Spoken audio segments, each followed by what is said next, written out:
Welcome to episode 26 of Fizzy's Wacky World of Wrestling. My name is William Fizzpatrick, and hello, folks, and thank you for waiting patiently for this edition of the show, because this is the show where the regular wrestling finally gets out of the full body cast that it had been inducted to because of the fact that a bunch of sumo wrestlers fell on top of it last week. It better not get used to it for long, though, because next week it's going to share some time with the sumo wrestlers. Yes. So enjoy your freedom for the 1 week. Because the 42 Rikishi of the top division of sumo are going to be coming back next week for our regular updates of the world of professional sumo. And here's my co-host, Sal Cusmano. Hey, guys. And today we have ourselves a very interesting show. It's once again another medley show, as we got a little bit of catching up to do when it comes to the world of professional wrestling. Also, programming note for those of you who are looking at the Mae Young Classic, we are going to be doing that show next week. Yep. Part of it's on me. I mean, part of it is we don't want to do a super long show. Part of it's on me and the fact that I had planned on watching all of it on Monday, like all the new episodes when they came out. My stream was glitchy and I never got around to it. I was going to be like, my stream's glitching up. I'll catch it later. And I did not have any time to catch it. I've caught maybe 1 or 2 of the second round matches. And other than that, I've been kind of lost. So, this gives me a week to play catch up. So it gives you a week to catch up, do some time to relax, talk about the world of professional wrestling, and also wait until the day that Candice LeRae takes that literal Mae Young Classic trophy and tries to stab Tommaso Ciampa through the heart with the thing. Yeah. Side note really quick on the Mae Young Classic. Have you ever seen the show Guts? Guts. That's the Nickelodeon prize show. I usually watch Legend of the Hidden Temple reruns myself. Yeah, I love that show too. But the Mae Young Classic trophy reminds me of the Aggro Crag trophy, like the base of it, Like the base of the Mae Young Classic trophy reminds me of the Aggro Crag trophy they give to the winner on Guts. Well, they are hosted in the same area, which is Orlando, Florida, which is where Nickelodeon used to do their tapings of their action-adventure prize shows. So it wouldn't be surprising if one of the producers down in Full Sail University was abducted from Viacom by Triple H and his goons and forced to design a trophy let's design a trophy similar to the Guts trophy. And while we're talking about Florida, our hearts go out to everyone in Florida. We hope all of you who are staying, well, Florida and the Caribbean at large, but for all of those staying in Florida at this time, please stay safe. To all those who evacuated, hopefully you guys stay safe as well. Everyone in there is in our thoughts and prayers, and hopefully it isn't too bad. Apparently, the hurricane, which is known as Irma, has been downgraded to a Category 4 storm. But again, you know how unpredictable hurricanes are. Yeah. I had actually lived through one. Oh, geez. And yeah, even going down to a 4, saying it's like gone down from a 5 to a 4, it still sucks. Yeah.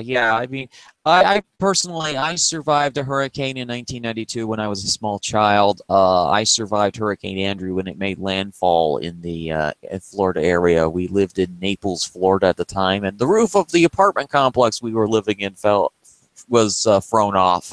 Yeah, that doesn't surprise me, but so everyone down there stay safe, and Jesus, isn't that a real kick in the pants? We start off 2 shows talking about terrible natural disasters, both of them hurricanes. What the hell's going on in this world? Well, to cheer up the viewers here at home, let's talk about some Donner Parties of professional wrestling. Yes, folks, we're bringing this segment back a 3rd time because, let's face it, the Donner Parties of professional wrestling are an endless barrel of humiliation and hysterical laughter. And apparently, GFW TNA couldn't feel that they were so envious of the fact that AAA managed to get to the #1 spot last week with the Sexy Star nonsense. By the way, they have stripped her of the Reina de Ley's women's championship due to the incident. Yes, AAA actually did something sane this week. Yes. It never should have even gotten to this point, but I'm glad, they're at least doing something. I mean, look, when the cartels realize that something this insane has happened, they need to do something here to switch it out, and we'll see who the new champion is, and Yeah.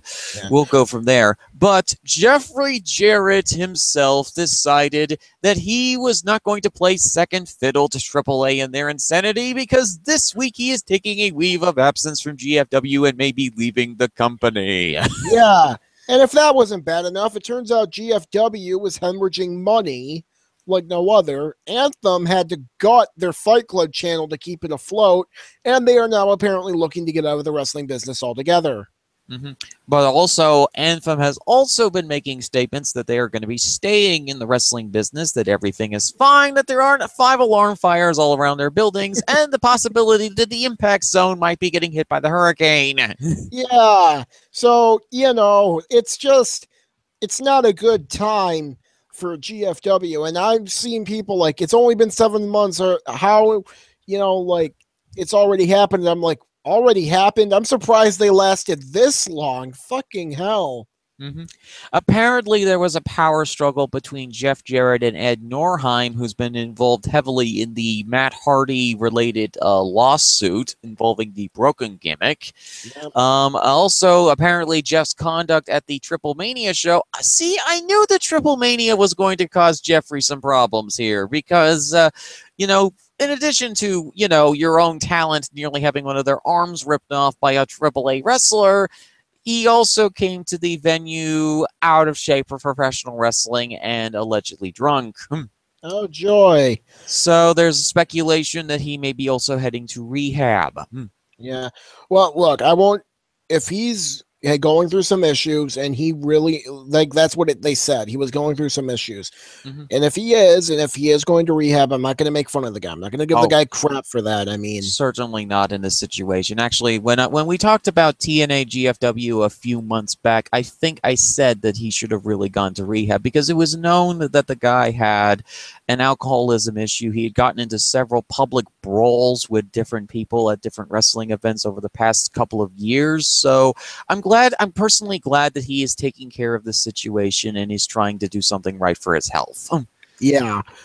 On the other hand, his company cannot do anything right. I mean, part of it is the fact that, it's the mistakes of the past. Anthem had to buy them when they were deep in debt. That obviously didn't help because they're now the ones who had to pay off that debt. But it's just a mess. I mean, the contracts they gave out, they were trying to get people to come in less. I mean, I don't know what else to say about GFW other than, can we please let it die at this point?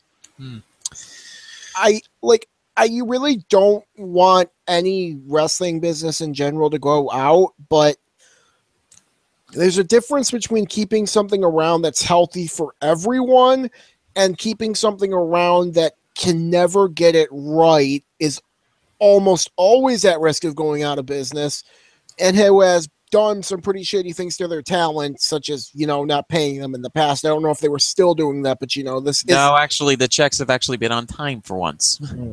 So, it's just one of those things where I really feel like it's better at this point to just let it go. Oh, God. Do not sing the Frozen song on air. My mother absolutely despises that film. Oh, I hate it too, but I hate it because it cost The Wind Rises the Oscar for Best Animated Picture. Fucking bastards casting an Oscar. Seriously. Our fucking Western-centric Emmy or Oscar voting panels. Screw you guys. Give it to the Japanese every now and again. You did it for Spirited Away. You can do it for The Wind Rises. Hayao Miyazaki produces better films than all of Western animation combined. Come at me. I mean, I like Miyazaki's films, but, I think a few of them are definitely Oscar-worthy films, but, oh boy, for the folks who don't know, I actually do have a Hayao Miyazaki film that I heavily dislike. What? Princess Mononoke. Oh, I love that movie. Get out of here.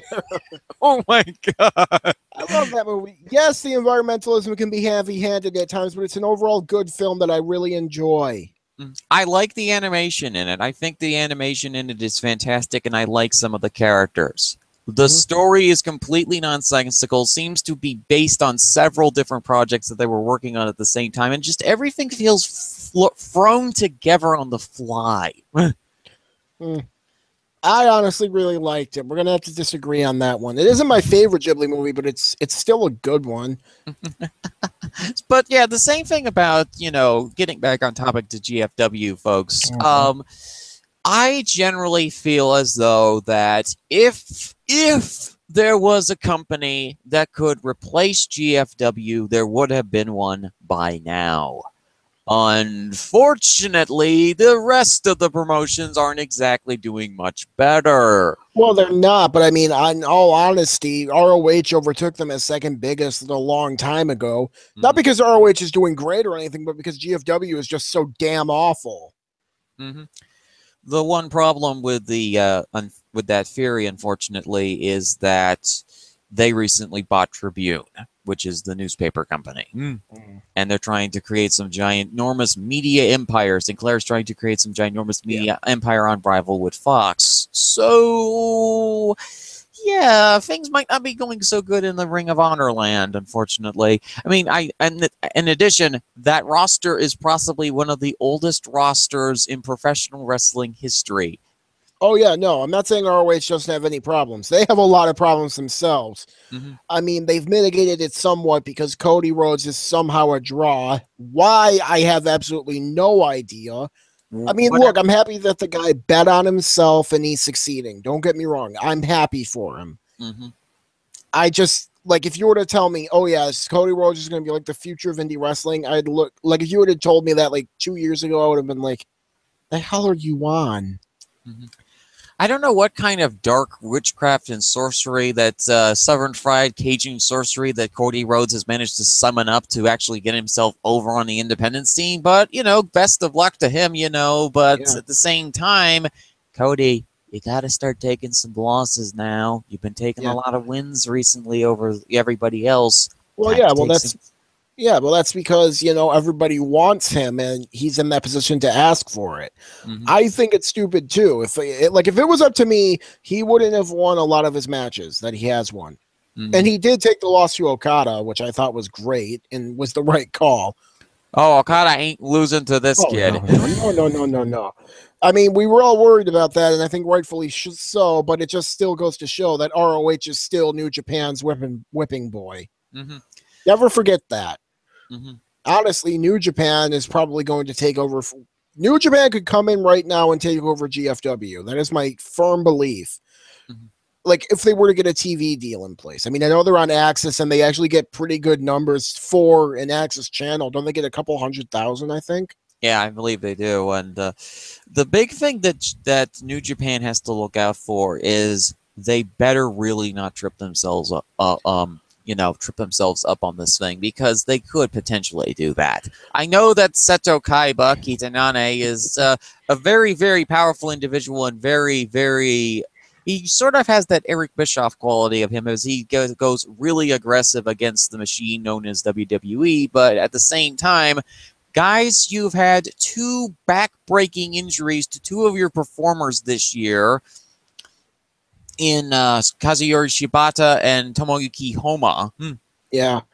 I mean, Shibata was the bigger loss than Homa. Let's be fair. Homa is a really good tag wrestler and a nice hand to have, but losing Shibata, that was their big loss. Mm-hmm. And they have elevated Zack Sabre Jr. To the spot that Shibata had, which I think is a great move. But at the same time, Zachy Infinity Belts over there, he's got a lot of commitments to the different British promotions. Yeah. Even that, well, yeah, his British promotion commitments have taken more of a backseat lately, but he does still have Evolve. He's Evolve's champion. Mm-hmm. He's still with PWG, I think, or at least he does some stuff with them. So, yes, you're right. Zach is a guy who still has other commitments. Now, whether New Japan makes him an offer to make him solely with them or not, that's a question that might be had. And even then, would Zach take that? These are all questions. And again, I'm not saying New Japan's going to come in here and go right up against WWE. Don't get me wrong. They're not going to do that. Mm-hmm. I think over time they could have the potential to do that, but they need a lot to go right. Mm-hmm. They need to first get on a bigger network. Let's be very clear about that. Mm-hmm. Second, they need to get some better English commentary for the love of God. Mm-hmm.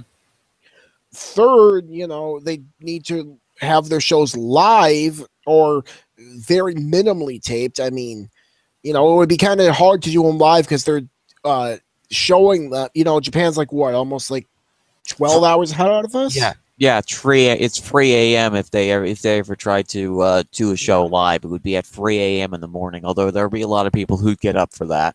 Yes, there would, but it'd be hard to. So I mean, and even then, tape shows that will always cost some viewership Mm-hmm. because people would rather.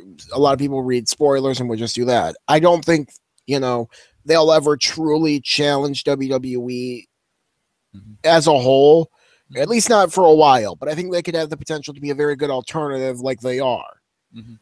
I at least in certainly the believe U.S. that they can continue. Oh no, I was just gonna say like I don't think they can be like the challenger in the US. I think, in other markets they're gonna be number one and they are number one, Mm-hmm. you know. But I certainly think they can challenge at least one WWE brand. well they're going to challenge NXT of course, but you know. I think they might actually do well against NXT, personally, because New Japan has got a style that is just one pure style, where NXT is a hodgepodge of developmental. And let's wait until about our next segment before we get deep into it, because I've been for months now wanting to cut Full Sail and the entirety of NXT apart with a chainsaw. There's been a Really? lot of stuff I have not liked about NXT, but we need to focus on GFW, the other person in the room here that we seemingly seem to be ignoring again.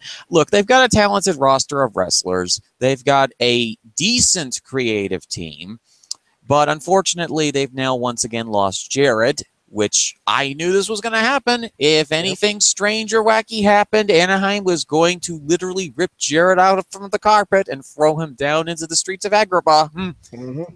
You know? Yep, they're gone. I mean, he's gone, Although I think it's more like you said, if it is, it might possibly be due to him going to rehab, which if it is, good. Yeah, good. Finally, Jared, thank you for finally doing the right thing in this situation and focusing on your personal health and your family over professional wrestling, which has consumed your literal soul for the last, 25, 30 years? Yeah, at least. Honestly, what I would do if I'm GFW, I'd just sell the tape library and everything to WWE. Just I be don't done with it. I don't think that they're going to give up just yet, because at this point, I'm not sure what they're going to do, and what we need to do at this point is wait on the situation at hand to see where they're going to go with this, because there's a lot of contradictory stuff going on around, the world of professional wrestling. Will they sell? Will they won't sell? They apparently seem to be launching a streaming service right now. So there's a lot of stuff in the air, folks, and we're going to be waiting over the next couple of weeks and months to see where this thing goes from here. No, that's the statement that I commonly say, but we really do have to just wait and see on this situation. Is GFW going to die as a company, or are they going to stick around like the Donner Party of professional wrestling that they are? Yeah. And we have another Donner Party this week, and it's the big dog WWE. Ah, yes. Apparently, Vince McMahon on Labor Day decided to twist the Yeah. knife to the wrestling fans of the world and say, "Good news, everyone! Everybody is working on Christmas Eve and New Year's." Well, not just Christmas Eve, Christmas itself. And here's the thing, people. Like Fizzy mentioned, but I feel this bears repeating, and I'm gonna give credit to I think it was teammate Burner Mhm. who said this on Twitter, that he said this on Labor Day, on Monday before Raw, which in the US is the day of Labor Day, where we celebrate the laborer and thank the laborer for their, work that they put in. The average Joe or Jane on the street, that people work. Most people get that day off as a sort of thank you for your work. It's a national holiday here in the US. For those who don't know, I'm pretty sure everyone does know, but just in case, I'm covering my bases. He announces that we're going to make our talent, our laborers work on Christmas, a day that most people tend to get off unless they want to work it. I know some people who actually do enjoy working on Christmas because they have nothing better to do, and they might as well make a lot of extra money because they get paid a lot in bonus. I think they get paid like at least like 2 times as much.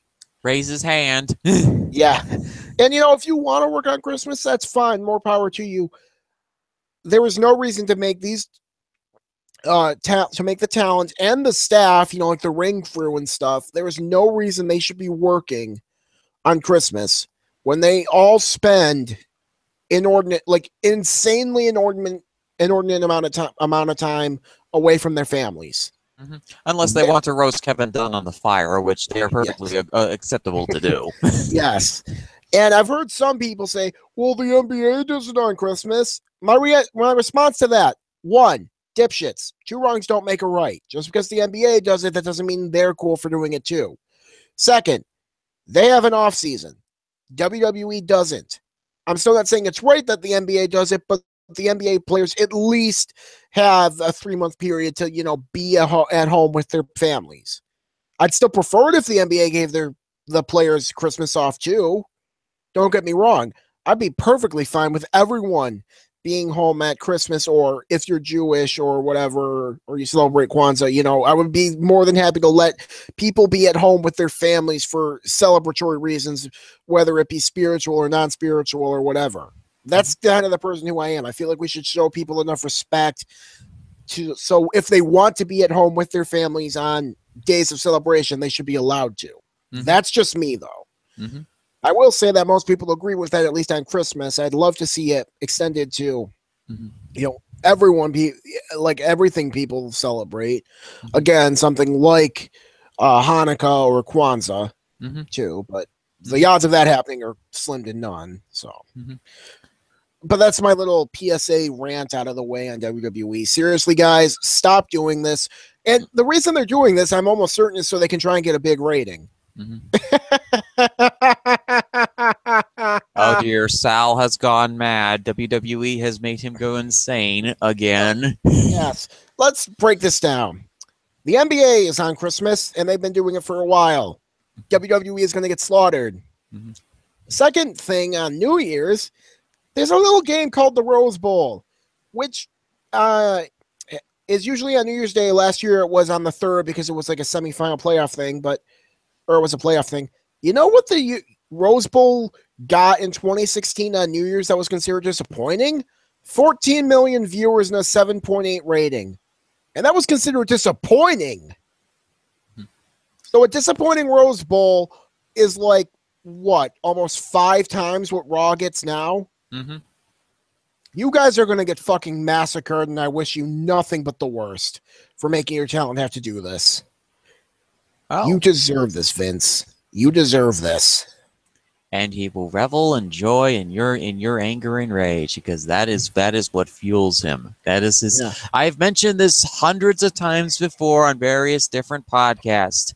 Every single time somebody goes against Vince, it literally fuels him. It makes him feel life, because that's the thing with Satan. He is so comfortable right now in where he is at 72 years of age, just being this literal demon of destruction, who, by the way, is going to be at SmackDown next week. Honestly, I really couldn't care less. I could not care less that he's going to be on SmackDown next week. It's just one of those things where it's like, oh, you're going to be on SmackDown next week? Oh, that's nice. Still really don't care. Like, they want me to be impressed by that? Motherfucker, you just said your talent is working on Christmas. I don't give a damn when you show up. I'd be fine if you drop dead tomorrow. And I'm being hyperbolic here. I'm not wishing death on anyone. Don't. Yes, even somebody as evil as Satan is, we're not going to be wishing death on him. We're not petty, angry wrestling fans like that. Yes. Yeah, how about I wish you would retire tomorrow. You could retire tomorrow, and that would actually make me happy. There. I'm not wishing death, and you're the fuck out of the wrestling business. That's all I want. I want him gone. He's out of touch. He has no idea what he's doing anymore. Like, he really doesn't. He thinks announcing that, hey, our talent's going to be working on Christmas and New Year's. He thought people would be happy about that. From what I saw on the Twitters, no. But a lot of people were actually quite angry about it. I saw Yeah. that Brandon Howard was particularly upset about it because he's been a guy that's been very heavily pushing for unionization for wrestlers. Yeah. Hell, they should have a union. I mean, they kind of do Not because really, I though. I know, mean, but in the business of professional wrestling, they're all together anyway. So it's like you're all in a union, but it's not official. There's no official paperwork. There's no union steward, and this is coming from a guy who knows about unions because my family has worked in various capacities in unions for years. yeah. Well, I mean, I guess I'd say, like, yes, they all, like, the wrestlers themselves get along as if it were a union, but they don't have any union rep who's actually getting them anything. That's the issue. Mhm. The wrestlers themselves have the camaraderie of a union. Yes, of course, we'll agree on that. But they don't have anyone funding to get them those benefits that I'd say they deserve, like, actual health care Mhm. from Vince, fair wages. Mhm. I mean, I'd like to think they'd all get paid fairly, but God knows. I mean, the WWE wrestlers certainly get fair Well, wages. Most of them do. I mean, certainly there should be improvements, especially with the women's division and the yes, cruiserweights. But yes. on the independent level, which is what I'm referring to in this case, I'm not sure the union concept works on the independent scene, though. Well, unionizing on an independent scene would be hard because in that case they very much are closer to independent contractors because they don't work for them as much, like they're constantly moving around with different companies. It's sort of hard to say they're employees of one company. hmm I I mean, mean, you I could, see so many different problems with unionizing in an independent sense because you have to, first and foremost, you have to get along with the state reps. There is yeah, no alternative here, guys. You actually have to get along with people who are outside of the professional wrestling industry bubble. None of this petty squabbling or fighting that I hear about constantly about those so-called dang marks that you constantly badger on about that, oh, they don't get the business. Oh, they shouldn't be in the business. Dude, they are the union representatives, and they are the guys that control your goddamn paycheck. So be respectful of them. Don't mother angry feelings up under your back, because if you're going to get into the union business, oh boy, you're going to find out that these union reps are vicious, vicious individuals, and they will slaughter you at the first chance they get. Mm. Make sure that you hire a competent union steward, a person who actually can control and manage the money, and make sure they don't have any gosh dang affairs with any of the wrestlers. If you're going to go do a union, you're going to do the union right the first time because you're setting a positive example in the professional wrestling community, a community that has had so much strife, conflict, and issues happen to it over its large history of 120 plus years. You know that at this point you're dealing with professional business people who see you people still as the carnival folks from the 1920s. yeah.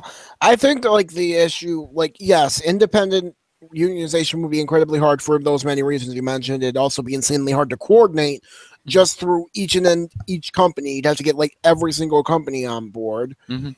In You could probably addition, In addition, the bigger issue is if a wrestler wants to come into a territory who's not unionized, how do you bring them in if they don't want to unionize in that particular company? How do you manage union wrestlers with non-union wrestlers and make sure that the pay is equal or close to equal? that is a good question, and it's something they'd have to figure out. That's why I think if the unions are going to start anywhere, they're going to start in WWE, and from there they're going to try and figure it out.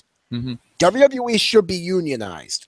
Mm-hmm. You could make some arguments for independence that they shouldn't be. I mean, besides the fact that it would be hard to coordinate, but more in the fact they don't technically qualify under protection of a union. Mm-hmm. Stuff like that, maybe. I'm not here to make necessarily all those arguments, but someone could. Mm-hmm. Since again they really don't work as like guys for the WWE. They only work for the WWE. Mm-hmm. Yes, they work for the WWE. And that's it. So they fall far closer to employees. Independent contractors often work for more than one place, which a lot of independent wrestlers do. Mm-hmm. Many independent workers don't work solely for one place. So some could argue that, yeah, indie wrestlers are more independent contractors. Mm-hmm. I'm not here to necessarily make that argument or not. I'm just saying it's an argument that could be made. Mm-hmm. But and that's the thing. Mm-hmm. I don't. I feel like the unionization will happen in WWE probably sooner rather than later. Mm-hmm. Either that or WWE is just going to do what Ford did way back when, and instead of unionizing, they're just going to give them a whole bunch of money and be like, okay, now shut up. Mm-hmm. Well, we'll have to see where that goes, but definitely the topic of unionization is a topic that I've been interestingly following for the last several months now, and I know that people are really, there are a lot of wrestlers out there that are for unionization, but I also see the flaws and the faults in unionization, having seen it firsthand about what these issues, this issue, that issue, and this issue, and those issues have to be solved by somebody who's competent, intelligent enough to know about business practices. And Yeah. wrestlers are very good at selling merch. They're very good at coordinating a professional wrestling show if they get old enough and they get the experience to do so. Unionization and making sure that your coworkers get the money that they deserve equally. I could see some people being good at it, but yes, I understand your fear. And honestly, it is an interesting topic and one that could be discussed, but I feel like that's for smarter minds than mine. Mm-hmm. I mean, the thing is, with professional wrestling promotions, I always have in my little bookmarks tab a little list called List of Defunct Retail Promotions of the United States. I know that retail and professional wrestling are two different avenues, but they basically do the same thing. They sell you merchandise or they sell you entertainment. Take a look at that list. Take a look at that list long and hard. Various independent promotions who have been mismanaging their money or have been doing questionable things like booking talent with domestic violence records or having other issues happen or having your money all in one pot like the YouTube revenue streams and whatnot. So yes, look at that list. Look at that list long and hard. Think about what kind of business decisions and what sacrifices you're going to have to make at this point, given the fact that not a lot of people these days have a lot of disposable income. In fact, a lot of people are saving a lot of money right now because they don't know what's happening out there in the crazy world of today. So keep that in mind as we move on to our next topic, which I think what we're going to do first is we're going to buzzsaw through NXT because I've been waiting, like I said, for months to do this. I didn't watch it this week. I had class. See, here's where we're going to open up the veil into my life a little bit. I have an econ class on Wednesdays from 6:30 at night to about 9:50. A 3-hour econ class on Wednesday nights. That's what I was doing instead of watching NXT. What were you doing, Fizzy? Watching NXT? I watched the Asuka segment, and that's where most of my rage is currently at this point, as well as, looking at the NXT roster as a whole and seeing, oh boy, we got some problems. For those of you who like the golden goose of wrestling promotions, which is NXT, a golden goose that has constantly laid hundreds of golden eggs, a majestic promotion that has risen from the ashes of a game show format and was formerly WWE CW's spin-off thing, NXT has captivated the minds of wrestling fans everywhere with being smartly booked, in most times, and having a women's division that was amazing. Now, though, we have a few problems, a few noticeable problems, and I hope certainly that people don't get upset about the fact that I'm spitballing at the Pope of professional wrestling, dear Triple H, but Hunter, your roster is too large. You have basically become the GM of the Washington Capitals, Detroit Red Wings, Cincinnati Bengals, and every other NFL franchise or NHL or MLB franchise or any sports franchise in the country that thinks that signing big-name free agents is the solution to your problems. You keep signing every single free agent from the independent scene, hoping that will boost up any form of rating that you currently have right now on your little promotion because you're in year 5 of a 5-year plan to make NXT a sustainable secondary promotion to the main roster WWE shows. How is that working out so far? Oh, right. You've had a 40-year-old champion who is basically cosplaying as you and Ric Flair, dominating your main event scene for 8 months. I like Bobby Roode. Don't get me wrong. I really liked his TNA run. He was a phenomenal professional wrestler. The It Factor gimmick was fantastic.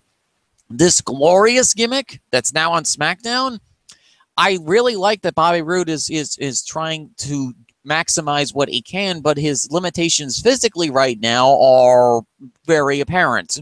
Thankfully, he's on SmackDown now, so he can actually just relax and do his cosplay gimmick. Your new champion is Drew McIntyre. Yes, a main roster WWE wrestler is a champion of your developmental division. Does this make any sense, Sal? It does, actually.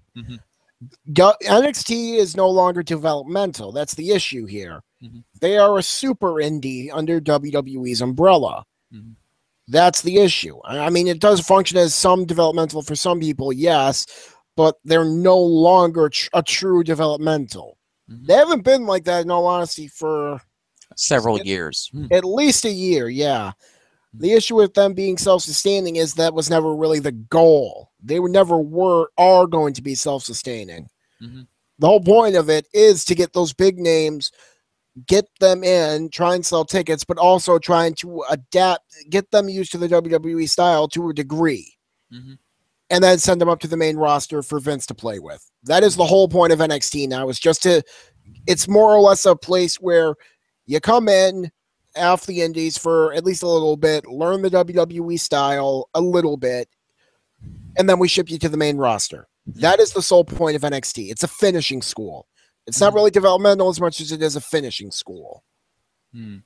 I definitely see your point there, but even in the minor leagues, I'm questioning why you have a guy who was on the main roster from 2009 to 2014-15 as the champion of your main roster division. I can understand him challenging for the belt.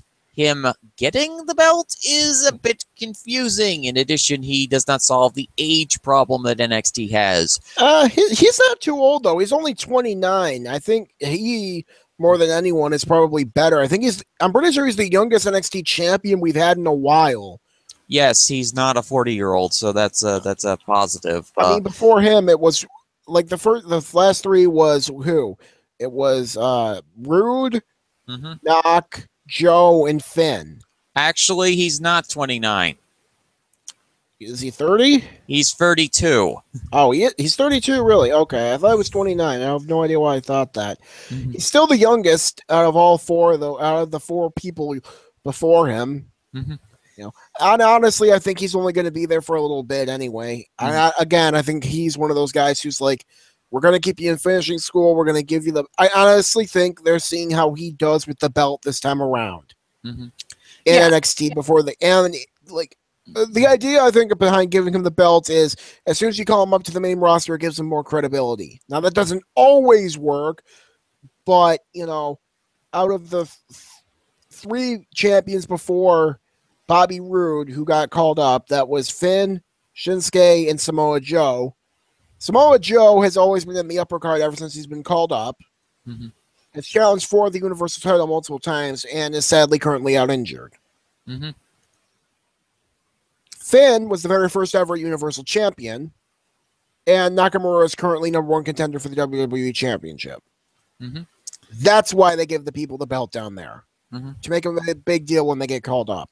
He's the NXT champion. Look at him. He's going to challenge for our main roster shiny thing. Yeah, that pretty much is the sole purpose. And again, it doesn't always work out. I mean, we've had guys like Sammy, Neville, although Neville's doing great work in the Cruiserweight division. God, I'm going to rant on that later. And who else was there? Bo Dallas, NXT champion. And Big E.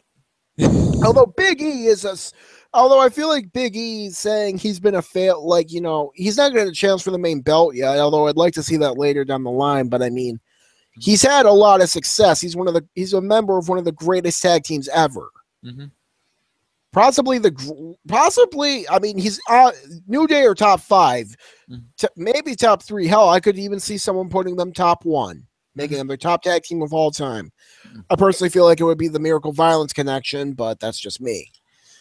Well, while the hordes of 80s wrestling tag team experts knock at your door to try and, I just said my favorite was the Miracle Violence Connection. Sure, the Miracle Violence Connection, though, was a team from, like, the early 90s, All Japan. What I'm referring to are the tag teams from the 80s, like the Rock and Roll Express, which... I like them. Oh, I love them, too. I mean, they're like...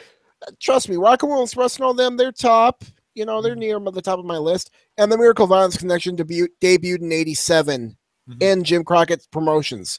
Suck it, you guys. I got you, 80s wrestlers from Southern Promotions. I got you. I mentioned one of your own, so come at me. So while Sal acts like, you know, like a classic Detroit Red Wings fan, so speaking Mount of... Olympus, baby. Can't hear you from Mount Olympus. Oh, Mount Olympus. Yes, we'll get to Mount Olympus a little bit later. But first, okay, so your youngest champion is Pete Dunne, who's barely on TV. Yeah, but that's because he's not really technically a part of NXT as much as he is. That's where they bring him in when they want him on WWE TV. That whole UK championship situation is such a clusterfuck, though. I won't disagree there. I like the fact of a touring. I mean, everybody has been desperate for, why doesn't WWE do a touring championship for the independent scene? Yeah, they have in the past, but, you know, the UK championship thing, we saw the perils of that when Dunne got injured at a show. Yeah, although I do think, you know, I don't think it's really his fault. I mean, it was a pretty minor injury, all things considered. He just missed a couple shows.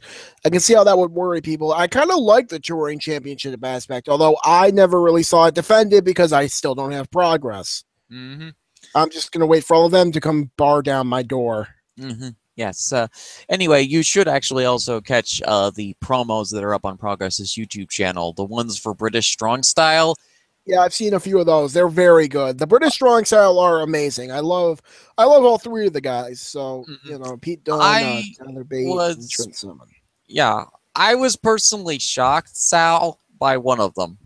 Which one? Trent Seven. Oh, Trent Seven's amazing.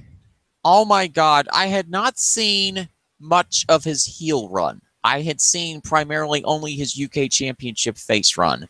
This guy is one of the most diabolically evil people in Progress right now. And yes, I say this in a promotion that has Jimmy Havoc, Ginny, and should we count Marty Scurll as a villain when he's kind of... No, get him out. Don't even mention him in the same breath. Someone had some Total Divas episodes from you know, the Twitter account that does a lot of GIF work. Yesterday, they had the nerve to mention Marty Scurll when talking about Minoru Suzuki hitting Michael Elgin with an umbrella. How dare you compare that great man Minoru Suzuki to Marty Scurll? I think he's trying to get. I think they're trying to get Marty mauled by Minoru by doing that. I think. I hope so, because good Lord. But yeah, and you said Trent Seven? Did you mean Tyler Bate? Because Trent Seven has never held the UK title. Trent Seven. I meant Trent Seven as far as one who surprised me the most. I mean, this guy, okay. Tyler Bate, he's doing really well in the role as well. It's just the sort of the lackey of British Strong Style, who's just kind of confused as to why the heck he's there.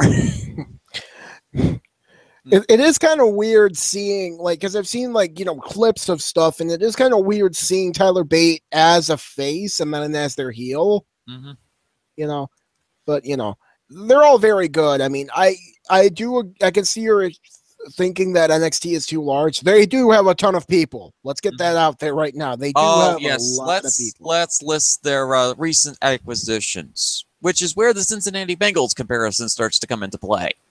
First, they signed a guy you like in Lilo Rush. I don't mind Lilo Rush personally, but I'm also worried, please do not let him near your audio or technical equipment, because I don't want to see NXT matches randomly being streamed on the award-winning Lilo Rush network. Oh, come on. Come on, WWE is giving stuff away for free anyway. Don't get on the man for that. Sure, but it's a kind of a legitimate concern when the guy is, without permission of wrestling promotions, putting matches up of his on the award-winning Lero Rush Network. Trademark Reverend Kane. Yes. Oh, come on. I don't think he'll do that in WWE. I mean, certainly hope not. He won't. He'll be fine. They also signed Big Donovan Dijak, who I've seen. I saw him at that Evolve show back in May, along with Leo Rush. Donovan Dijak's fucking huge, and he's fucking awesome. Mm-hmm. That's a good signing. That's actually a very, very good signing that, hopefully will work out for them. But hopefully he also doesn't get lost in the shuffle because there's a lot of other guys like him on this roster. How could he get lost in the shuffle? He's huge. He's huge, yes, but he's also, in a situation where he's having to compete for time with Aleister Black, Roderick Strong, Cassius Ohno. Let me think here. Geez, all the youngsters that are trying to. I know. Here's my question for you then, because this is a good point. They have a very large roster, very large. You're worried about people getting lost in the shuffle. Do you make NXT 2 hours? Oh boy, that's a conundrum. We're playing Chris and Curtain Jerker from Two Guys One Sports, who had their show yesterday. Go check them out when you're done with us. Pluggo, etc., etc. Mm-hmm. They had the same question as well. The whole 2-hour conundrum. The thing is with NXT, here's how I would do it. I would do it much the way that WWE did their whole Raw and Warzone hours back in the 1990s. I'd have NXT, some other name for it, some other form of NXT programming, which would be the programming to showcase the developmental talent as well as some of the veterans on the show that didn't get on Full Sail. And then the second hour, I'd have the full hour of NXT regular programming. Okay, so you'd have like 1 hour of it be more like your lower card stuff and the other hour be your upper card stuff? Yeah, that's how I do it. And it would probably actually fix some of the issues with the booking problems that they've had as well when they're trying to cram so many different storylines and segments into it. I know that people are going to complain about the fact that, well, why did you make NXT 2 hours? Well, NXT isn't 2 hours. They have 1 hour developed on this show, and they have 1 hour developed on this show. It's an even keel. Yeah. People get both sides, get what they want in this situation. I think it could work. Like I know a lot of people like NXT like with only 1 hour, like only 1 hour of like stuff that's from Full Sail a week. Mm-hmm. And I can see why, because a lot of main roster stuff is a slog to get through, or it can be a slog. I'm kind of in agreement with you, though. I feel like we'd need to make it 2 hours, mainly because the roster is getting way too damn huge at this point. Mm-hmm. It is just way too big to squeeze everything into 1 hour. Mm-hmm. I think that's what Hunter's trying to convince Vince to do in this situation. Yeah. Or if you're not going to make it 1 hour, at least have like a B show for NXT and put it on like Friday or something. Mm-hmm. You might as well. You have nothing airing then anyway. Mm-hmm. Yeah, make a little bit use of that award-winning WWE network. Just make sure Lilo Rush doesn't pirate the dang thing. Yeah.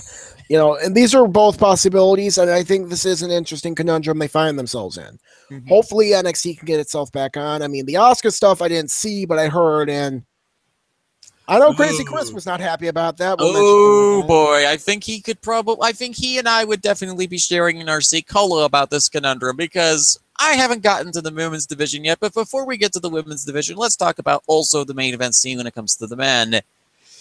Continuing on from our signings, we had Leo Rush, solid, but please don't let him near your audio equipment. Donovan Dijak, solid, great acquisition. Just make sure that you fill in the time for the guy. Yep. And then we have the trio. Oh, dear Lord Hunter, why did you have to pick these free wrestlers from Ring of Honor? The only one of the free that I remotely like is Bobby Fish, and he's old as dirt. Oh, don't. I love Kylo O'Reilly in Evolve. Kylo O'Reilly is a hell of a wrestler, and I've loved Red Dragon so far. Mm-hmm. I hate the whole Adam Cole baby thing. That Oh, can burn. I'm pretty sure I've said this on Twitter before, mhm, but that them saying Adam Cole baby, that is mhm. being said ad infinitum in my own personal hell. Oh boy, I'm glad we were in agreement on the Adam Cole thing because Like, I don't know how first, good of a wrestler Adam Cole himself is. I haven't really seen any of his matches. mhm. The he Adam is, Cole thing is annoying. yeah.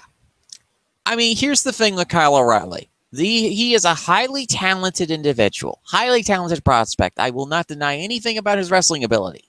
His character, however, I'm a little concerned about. The guy was a protege of Davey Richards, Eddie Edwards, and Tony Kazarian. Those three, yeah, they've had a few legal issues with some professional wrestling promotions over the years, including the alleged taking of money and the alleged not showing up to work at a show and the alleged this and that, and also Tony Kazarian beating up a 16-year-old student in an opening match. Mm. I haven't heard anything from Kylo on that though, so I think Kylo is fine. I think Kyle O'Reilly has distanced himself enough from Davey Richards to try and make sure to have at least something resembling a professional wrestling career. The biggest concern I have about Kylo is his back. His back has had consistent injury issues over the last 5 years or so. If he's doing DDP stuff, yoga stuff like AJ Styles is doing, I think he'll be fine. But again, you're taking a highly talented prospect from Ring of Honor and Evolve, and you're putting him in NXT, and you better hope that this guy doesn't flame out for you because he's one of the younger guys on that roster. Yeah. I think NXT will actually help in that case, though, because you have to keep in mind on the independent scene, he's wrestling pretty much every day, at least 5 days a week. NXT tapes for one day, like once a month, 1 or 2 days once a month.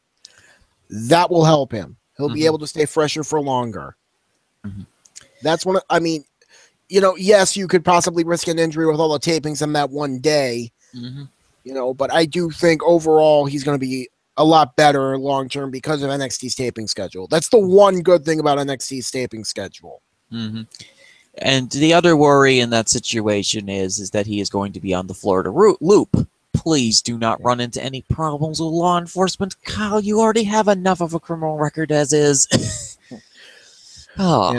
And then Go ahead. Then we have, of course, Sal's personal HE double hockey sticks, Adam Cole, baby. God help me. Again, I have no idea how good Adam Cole himself is. He could be a hell of a wrestler. I kind of like the gimmick they have with him, Fish and O'Reilly just running in and attacking everybody. That's pretty cool. I mean, it's total NWO ripoff, but still. Oh, it's not even NWO ripoff. It's DX. Well, no, I'd say it's NWO. That's what you remember that one episode where Kevin Nash just lawn darted Rey Mysterio? That's pretty much what they're doing just every week. Yeah, they're doing that. They're also homaging the Shield, homaging DX. They're homaging every other stable that comes in and does a classic beatdown. I think the Horsemen also did those kind of beatdowns as well. Yes, it's something that has been done always in wrestling, and it's something that usually always gets a pop. So basically, we have Hunter here trying to recreate the Four Horsemen in his little vanity promotion, which, okay, we had a champion who's basically is a Triple H impersonator gimmick. No, he was a dime store Triple H, and Triple H was a dime store Ric Flair, so he's a penny store Ric Flair. It's okay, so he's a nickel store Ric Flair. No, penny store. He's a tenth of a tenth. That's a penny. So he's a penny. And then you also have your women's division champion basically going on a classic Reign of Terror run, which we'll get to in a little bit. And then we have this invasion angle thing, which, okay, people have been kind of tired of invasion angles for the last few years. I get that they're an integral part of professional wrestling lore and the history, but at the same time, I'm going, oh, dear Jesus, you went with these three to lead an invasion angle. And once again, you have Roderick Strong lost in the shuffle. Have I you people seen statistically how badly Strong does when he gets lost in the shuffle? I think the strong stuff honestly is a slow build to him eventually winning the belt. It's either going to be him or Johnny. Mm-hmm.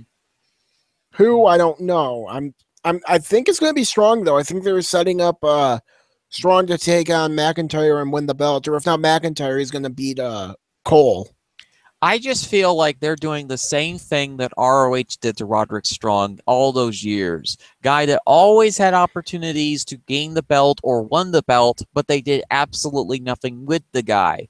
He gets very easily demotivated from things, which is unfortunate for him. He's also been in wrestling since 2004. The only time he's ever broken away from this streak is when, gasp, PWG had storylines back in the late 2000s with him leading this Mount Rushmore stable. Yeah. Yeah, Bizarro World Roderick Strong, as I call him. I mean, Roderick Strong is a hell of a wrestler who, his story against Bobby Roode was pretty good. I kind of wish he got the win, but they went with McIntyre. Although I will say in defense of McIntyre, he's a couple years younger than Strong. Mm-hmm. So yeah, but at the same time, I feel as though that Roderick Strong is getting knee-jerked again, and I think that that's really not good for the story that they've developed for the guy. This sympathetic babyface storyline, and apparently there have been rumblings that they've wanted to turn the guy heel. I haven't seen any of those, so I have no idea.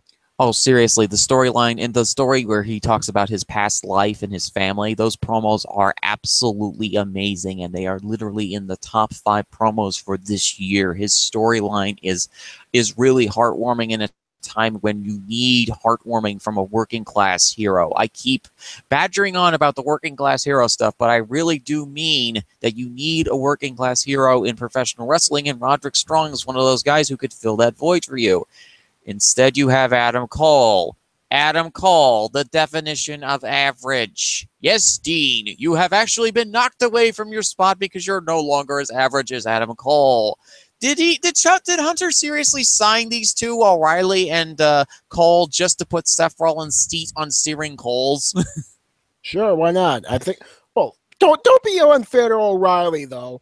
O'Reilly might have some injury issues potentially, but he's a good wrestler. Sure, but look at the two guys just from a physical appearance standpoint. They look the closest to Seth Rollins. Mm-hmm. Yeah. I think Seth's fine. Him and Dean are still in their honeymoon phase with the tag titles. Good for them. I'm happy for them. Yeah. And I don't anyone spoil my one true pairing and tell me that Dean is married to Renee and that Seth has a girlfriend or has a girlfriend or I don't even know anymore. Don't you spoil this for me, damn it.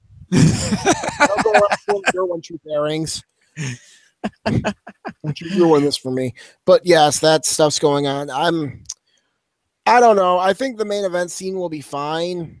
I'm kind of curious to see how it plays out. I'm intrigued by the Cole stuff. Hopefully he's at least decent in ring. Again, I haven't really seen anything of his. So I've seen a bit of his work in Ring of Honor. He was very much the definition of an average wrestler who would get lost in the shuffle frequently in the ROH main event scene. He had good matches with Jay Briscoe, but then again, it's Jay Briscoe. Personal views aside of the man, he is a good wrestler. The unfortunate thing is he's still on the ROH roster, even with all of the issues that the guy has had. And you have Bully Ray on the roster, and the 49-year-old Christopher Daniels, and Kazarian. And holy heck, there are a lot of 40-year-olds on this roster, I just suddenly realized. Yeah, the ROH, like you said earlier, ROH has a huge issue. They've sort of staved that off with Cody Rhodes because he's a bit younger, but not for long. But that's something else. And let's talk about the women folk of NXT. Oh, yes. Let's get to that segment. Now, from what I can gather happened, Asuka was supposedly kayfabe injured. I mean, obviously it was a kayfabe collarbone injury. She relinquished the belt, and they gave her a standing O and sent her off.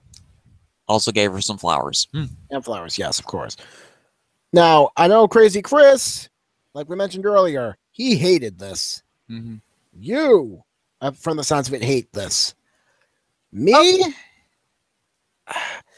I can understand the hatred. Mm-hmm. I really can. Mm-hmm. At this point, I just don't even know what you do. I mean, like, would I personally would have kept her around to lose to the winner of the Mae Young Classic. That's what I would have done. WWE apparently wants her undefeated streak to stay intact so she can go onto the main roster with it. Mm-hmm. Yeah, which I is can see the thinking there. Thinking, oh, she goes in with the undefeated streak, she'll be coming with a lot of momentum. I can see that. Mm-hmm. One issue with that thinking, WWE or Hunter or whoever. You're trusting Vince with that undefeated streak. Vince. I think this might actually do well this time. No, it won't. He's gonna, dude. We all know how this is gonna go down. She's gonna lose off a distraction roll up because that is what he will do. Counterpoint, though, he historically has done well with Joshi wrestlers. Has done well with Joshi wrestlers when they're not getting the rug pulled out from under them by outside sources. F you, Moolah. Bull Nakano had a solid streak. Aja Kong had an undefeated streak in WWE. They did. It's just Vince has been so bad lately and ruined people he shouldn't have ruined. Mm-hmm. See the smoldering corpse of Bailey's career. Well, the smoldering corpse of Bailey's career, I should say. Yeah, like I don't have enough faith in him. I can't have any more faith in this man with the women.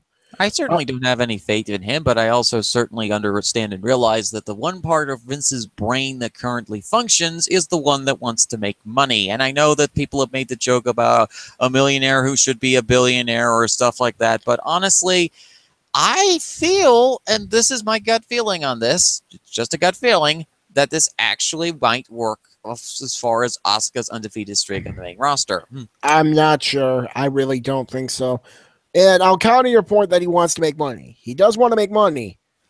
But more than that, and this is something he said before, he would rather a building be half sold out if it's his guy on top than a full building, the building be completely sold out if it's someone who isn't his choice. Mm-hmm.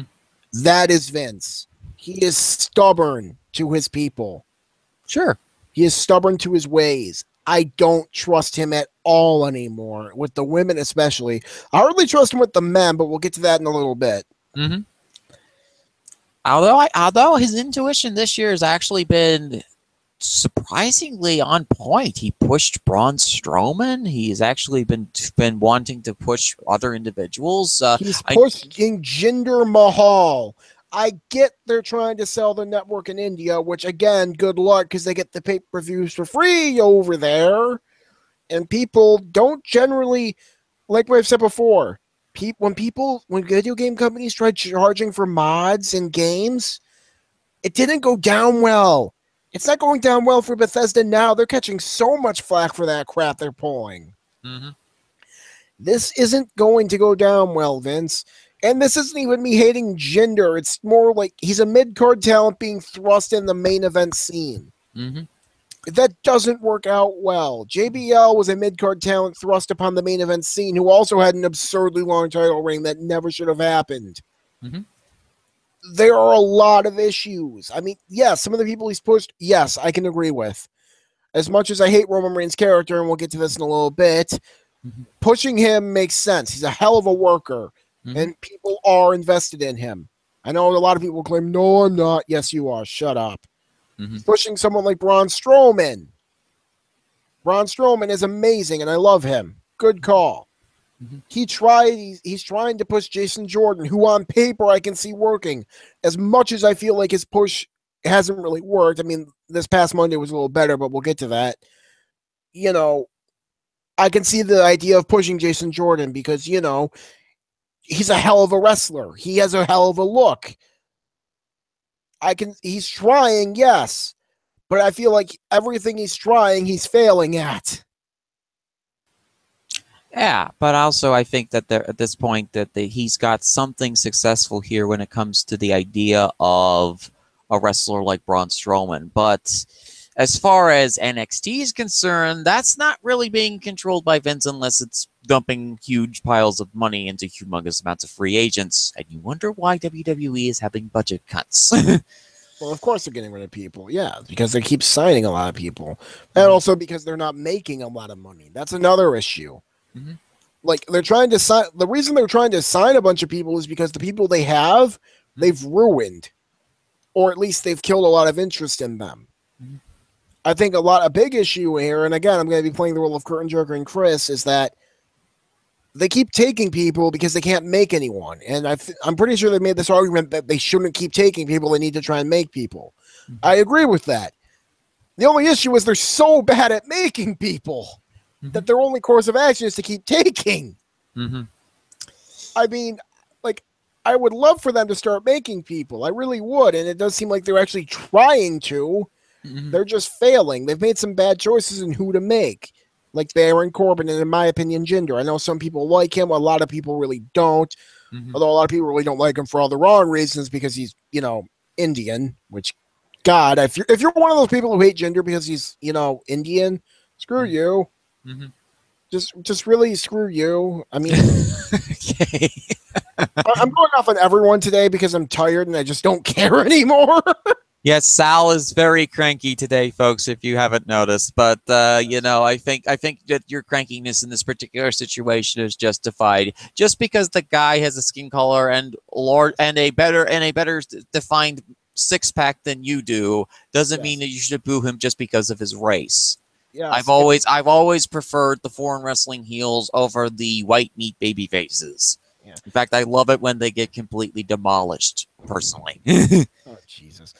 But, here's my thing, you want to dislike Jinder because you feel like his talent level, like, in my opinion, he like I've said before, he's a mid-card level wrestler. He's not very good in the promos. He's not very good in the ring. He's very limited in ring. He wrestles an 80s style WWE style that really is not my style. I mean, except for Macho Man. He was kind of the exception to all of that. But you know what I mean? Like, more like the Hulk Hogan style. That isn't my style of wrestling. It really, really isn't. He's not very good on promos, in my opinion. I don't really care for him. I don't think he's a bad guy. I think he's trying his hardest. It's just, sometimes you don't have the ability. Yep. I think the Singh brothers are awesome. The Singhs are freaking amazing. I love their shirt. They're very vibrantly colored shirts and all that. And this is SmackDown, but, we might as well just talk about SmackDown next at this point. Finish up on NXT and then get to SmackDown.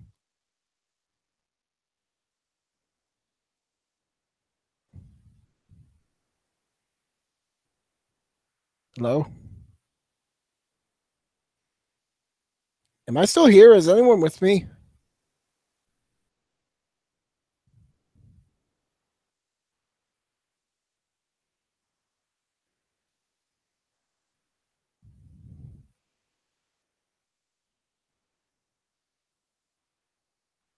I think Fizzy dropped out. I'm sorry about that, guys. I have no idea what's going on right now. Yeah, but I think, sorry about this, guys. Fizzy fell out. I have no idea what's going on. I'm gonna try and keep this going, I guess. Holy crap, I'm out of it. But yeah, like I was saying, I'm just gonna touch on SmackDown really quick. Since we were talking about it.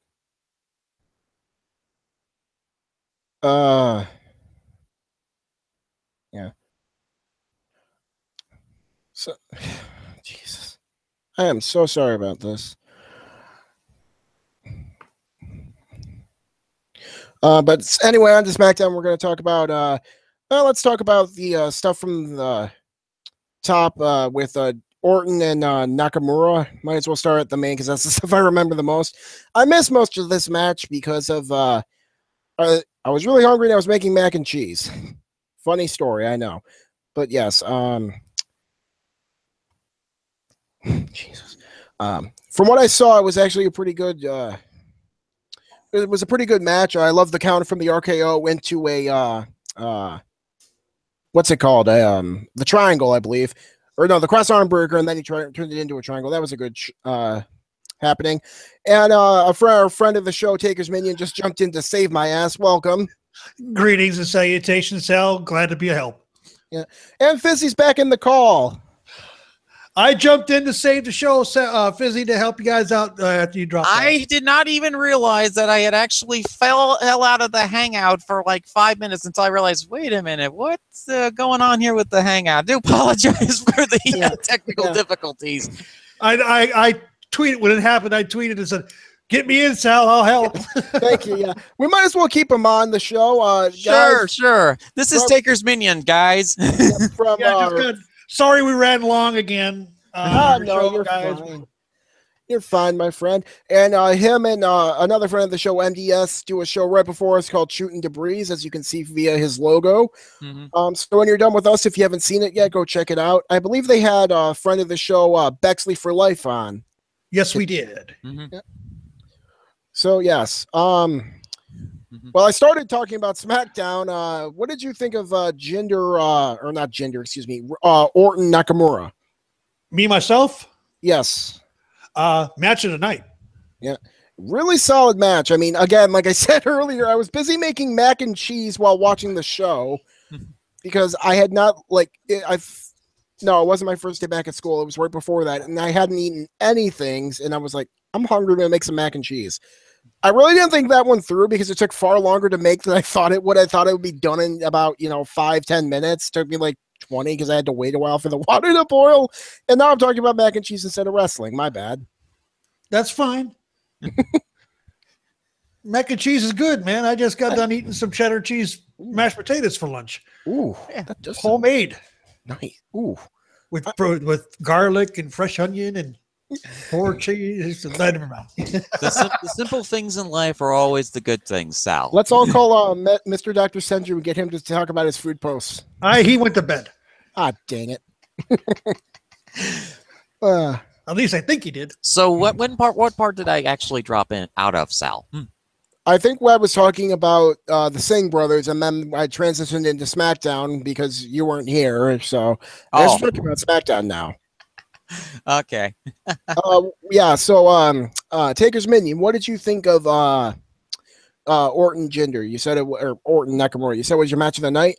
My opinion, match of the night, and one thing that I've all the years, and I said this on my podcast, and all the years that Randy Orton's been in the WWE, there has been no actual counter for the RKO until Nakamura. Yeah. He tried to turn it into an armbar. I think you're right. Yeah. And that shows that the RKO can be countered. And that shows a lot that he is, the RKO isn't the invulnerable finisher that it has always been made out to be. I agree with that. Yeah. I think that is an interesting point. It also and another thing that Nakamura did is he forced Randy Orton, the worker, to show up. Yes. Going into this match, like last week, I think I mentioned it.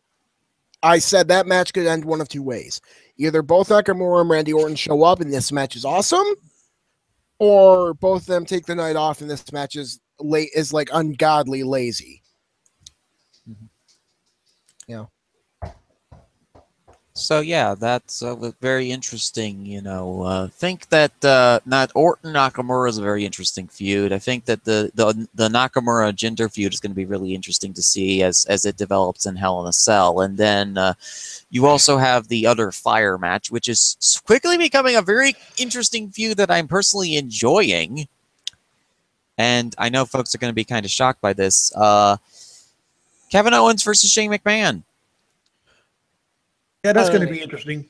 Yeah, I didn't care for some of the stuff Kevin Owens said to Shane McMahon. I've mentioned that yesterday.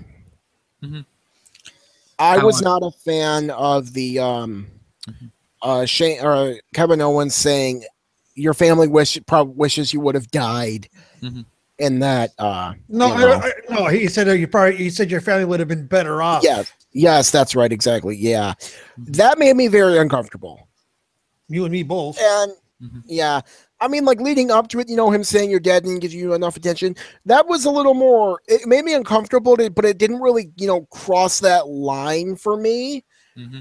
The helicopter thing saying that crossed a line and just kind of took me out of the segment. Mm-hmm. I know for some people it worked, and if it worked for you, I'm happy for you. I'm glad this worked for you. I could see how it would work for people because it got really edgy, and I know some people really like that, and that's more power to you. Mm-hmm. For me, though, and losing my dad at a young age, that kind of hit a little close to home. Mm-hmm. Like hearing, oh yeah, especially like your family would be better off if they died. It's like, yeah, it's kind of hard losing a parent, guys. I don't want to hear about that. I don't either because I lost a parent too. Both my parents. Yeah, so it's kind of one of those things where it's like, I get how some people could like it, but I can see how it, for me especially, it was very uncomfortable. Mm-hmm.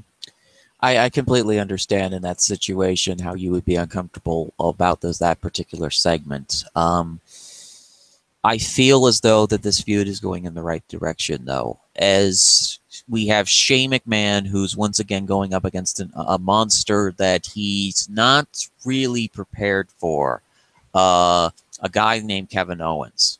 Kevin Owens has been in sort of a weird situation of just... He's been in comedy roles. He's been in a non-comedy role. He's been just been floating around for months on end. But as far as this character is concerned, we have the return of the Psycho.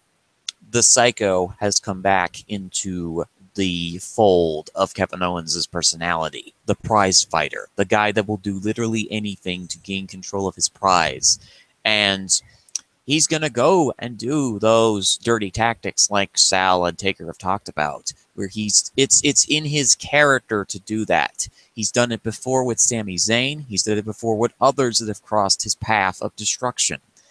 This Kevin Owens that's going to be showing up at Hell in a Cell is going to be a Kevin Owens that will probably produce actually a really good match because he's dealing with Shane McMahon. It's not like he's dealing with some other person. He's dealing with a member of the McMahon clan. Yeah. It is going to be interesting. I mean, one thing I didn't like about the segment, other than that, was that it happened after, but it was Daniel saying you're indefinitely suspended. Mm-hmm. I mean, it kind of felt like a weird cop out way of not saying you're fired. It's one of those things where it's like, you should have just gone a whole hog and said, Shane, you're fired. I mean, I get why it's so Vince can come out and Kevin can berate Vince, and then Vince will be like, Shane's unsuspended and yada yada. I mean, it still makes no sense, all things considered. Regardless, wherever this leads, there's going to be a cell. Shane is going to jump off something very high, and Kevin Owens will probably be put through about 70 million tables. Yes. German announce table, please. Oh God, please do the German announce table, because last time it was responsible for crushing Brock Lesnar into a nicely pressed sandwich, but I want to see a little bit more about that. Yeah. Yes. Quick questions, Fizz. Yeah. MDS is awake. You want him? Depends on if he wants to come on. He's fine with it. I've already talked to him about it. Okay, let me. We're bringing him in. All right. A long-awaited crossover between Shooting the Breeze and Fizzy's Wacky World of Wrestling. And all because my internet decided to cope out for 5 seconds. Yes. Hey, whatever works, right? Whatever works. Exactly. Okay. This episode has turned out incredibly weird, and I would not have it any other way. What a long, strange... It's like that tornado. Like the episode title is The Tornado Before Football Season. The fall column before the tornado of football season. And it is certainly living up to that hype of, Dorothy being taken away in a tornado with her dog. And, and now we're bringing in MDS and... and Taker. The long-awaited crossover is happening. So, anyway, you did, Sal. So I was talking about the Asuka thing. Do you want to hear that?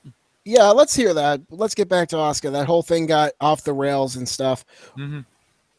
510 days, Hunter. No, was it 510 or 523, like he said? 510. That's what they're saying on NXT. Oh, okay. 510 days, you had this person as your champion.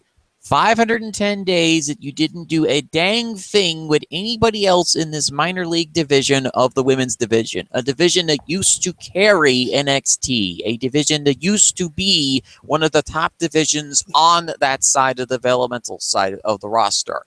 I get that you've signed a lot of people. I get that you've signed a ton of people to your coffers on the women's side of things. But now you currently have Ember Moon, who's shaking hands with a supposedly injured Asuka. You have Peyton Royce and Billie Kay, who are stuck in a position where they're kind of out of place in this division, where they should really be on the main roster at this point, because they're having to deal with, now this glut of performers from the Mae Young Classic being signed over and are now on the main roster on a show that is only 1 hour long. But we earlier in the show discussed about making it 2 hours, just making the NXT Light and NXT Main NXT, much like Raw, Warzone, and regular Raw. And so it took you 510 days to make this person a champion, 510 days to do absolutely nothing with anybody else in this minor league system, apart from bringing some people up to the main roster. I just feel like with this championship giveaway, it was like, that segment where Eric Bischoff gave Triple H the World Heavyweight Championship? Yeah. It felt like that. And I know that there are people who wanted to see Asuka be undefeated on to go up to the main roster, Taker especially. Yep. Yeah, and I can see that. And MDS has joined in. Welcome, my friend. Mm-hmm. Welcome. Hi. Hello, sir. Thank you for coming in at such short notice. No worries. I was actually heading out to sleep, but then again, a chance came up, and I could not miss it for the world. So here I am. Woo!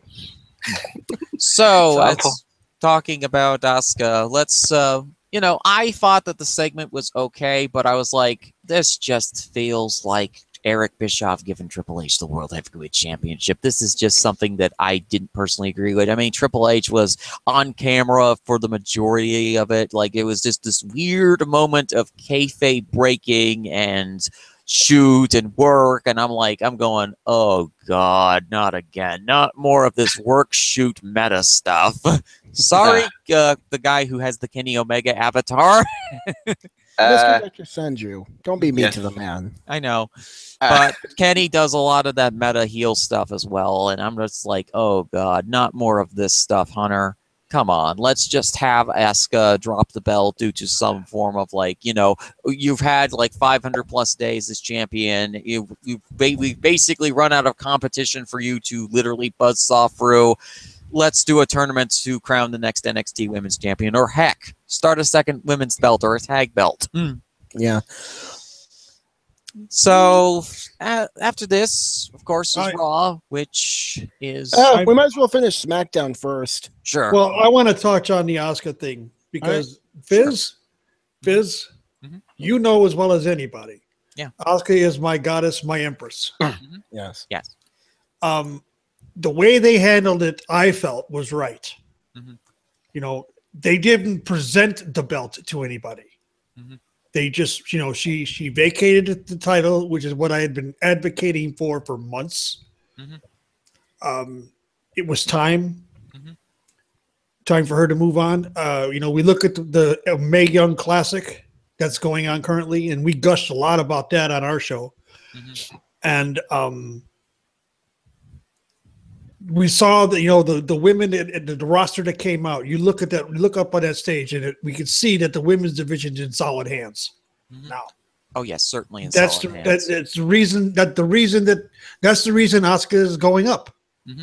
Is they didn't have a good enough foundation when it came time, when it was time for her to go. Yep. Now I don't see, and I have to disagree with you, Sal. I don't see Vince ruining her either. I understand your concern. Believe me, I've got that same concern. Okay, I'm gonna give Vince the benefit of the doubt for once, which I don't normally do. That's not something I do a lot of. You know that. I am always one of those that's Vince is going to Vince. Yes. But Asuka, giving up the title with the injured collarbone. It is real. I kind of figured it was. But the one thing I liked the most about it all is what Ember and her did at the end. Mhm. That was classic. Mhm. Absolutely classic. Yeah, I could see how you would like it, and I could see how other people, would like it. I mean, I haven't seen it for myself, but I've read about it. I can see how people will get mad at it. I can see how people would like it. Mhm. Me personally, I'm kind of the big believer of you always go out on your back. Is that a hard and fast rule? No. No, it isn't. It's one that I think should be a hard and fast rule, though. Well, that's just me. I mean, I know. I understand that. I mean, it could probably work back then, probably in the 70s or 80s. I mean, that would actually do a lot of logic and a lot of sound reasoning for that matter. But I think in this time of age, I think spectacles like this is more than fine, I guess, because again, they're celebrating a milestone with women's division where a woman has stretched out the title that she has for about 500 plus days. So there's that. And you look at the match that her and Nikki Cross had. Oh yeah, that match was awesome.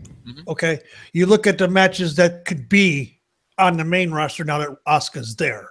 Mm-hmm. Okay, I myself would much rather see her go to SmackDown. Rumor has it she's going to Raw.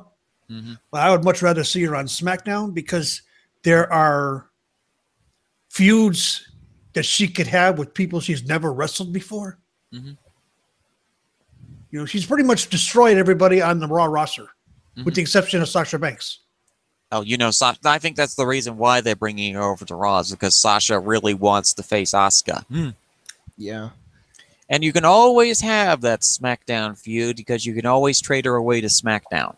Or you could always have it be, have her do the free agent thing, like John Cena. Oh, come on. You think they're going to give her the John Cena push? I mean, I'd be all for it. Oh, I would. I'm on board completely with that idea. Yeah. I'm gonna side with Sal on that one, Bruce, because putting one free agent is okay, but putting another as a free agent, wouldn't that be a little bit too much cooks stirring the broth at the same time, for that matter? It could be, and not to mention, I don't think they see Asuka in the same vein as they see John Cena.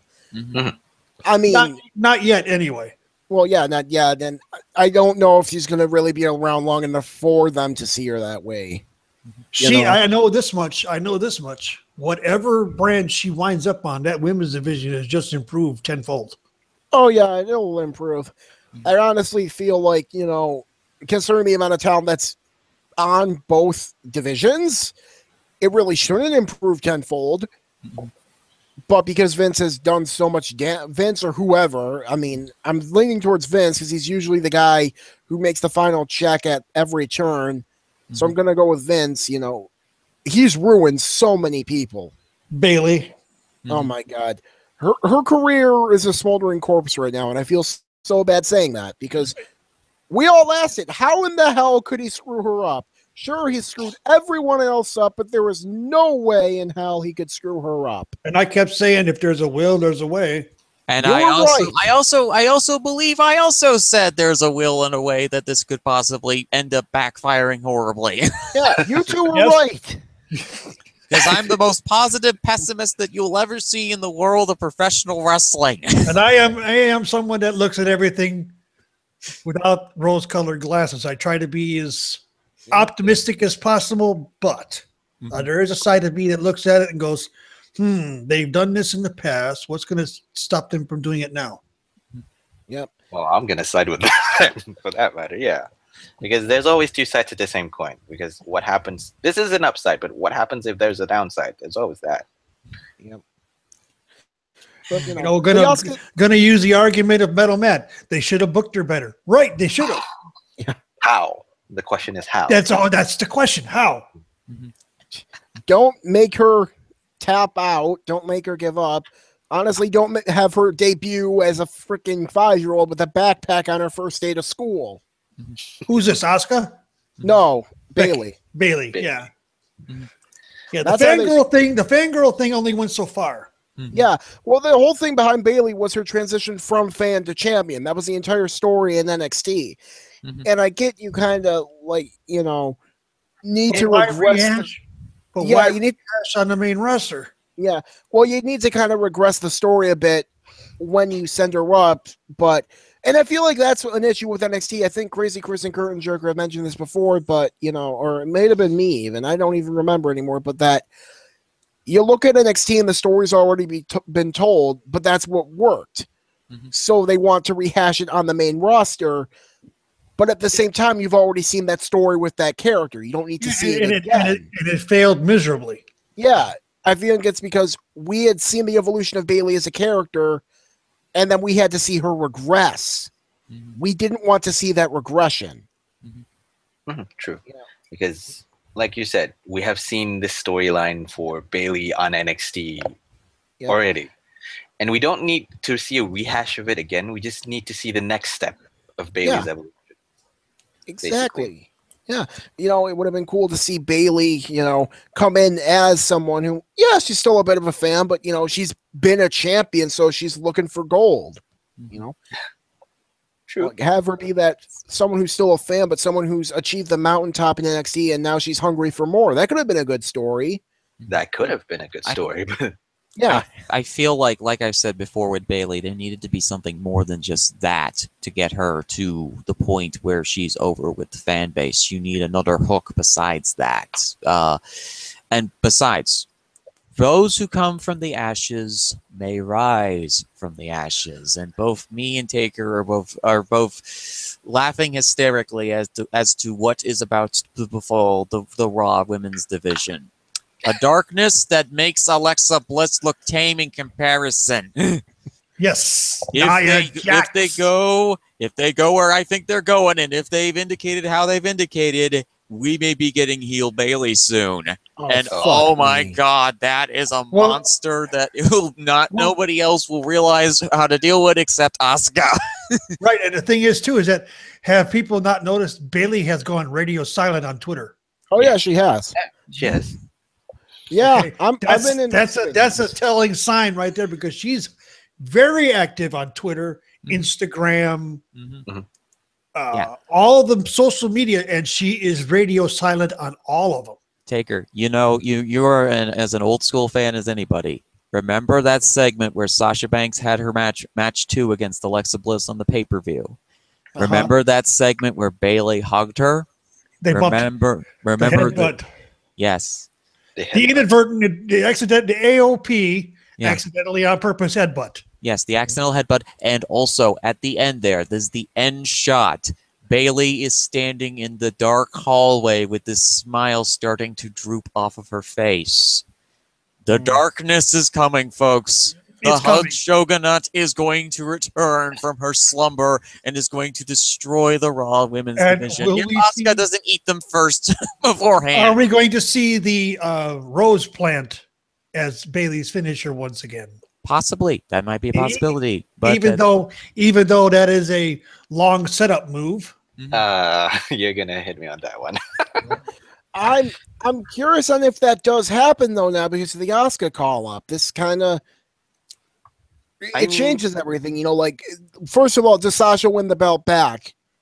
No, possibly, or Nia wins it. I see Nia. God help me, not Nia. Oh no! Nia's good. Nia's good because Asuka's going to be debuting, and well, Nia's going to be the sacrifice to the Lions. Oh my God! Yes, we're going Roman's Coliseum theme, folks. It's a thing that's for a little bit later on in the show in our last segment where we talk about Roman and Cena. But yes, Nia is the sacrifice to the Lions.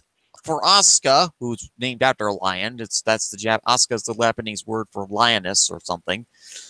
And you have Asuka as the champion in this situation. You have Nia as the sacrifice. You have Alexa and Sasha continuing their personal feud for match number, what would it be, 3 in their singles feud. And then you have General Emma being General Emma. That whole situation that whole Emma thing is just kind of cringeworthy at this point. Yeah, it's intentional. But the question is in that fatal 4-way, who eats the pin? Emma. I'm saying that it will probably be Alexa. No, I think they're gonna protect Alexa. I agree with Sal. Emma. That is the sole reason she is in that match, is to eat the pin.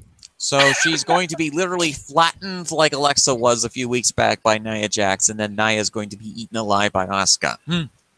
Yep. Well, yeah. At least that's what you're predicting. I'm kind of worried because I thought that's what was going to happen with Jinder at SummerSlam, but well, here we still are. I think this is a different situation than Jinder Mahal. Nia Jax is the big destructive force that they've been pushing for several years.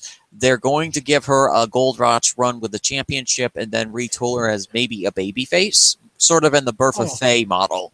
Oh, God. Also, I love how they're giving her a Gold Watch run like 2 years into her career. Sure, but she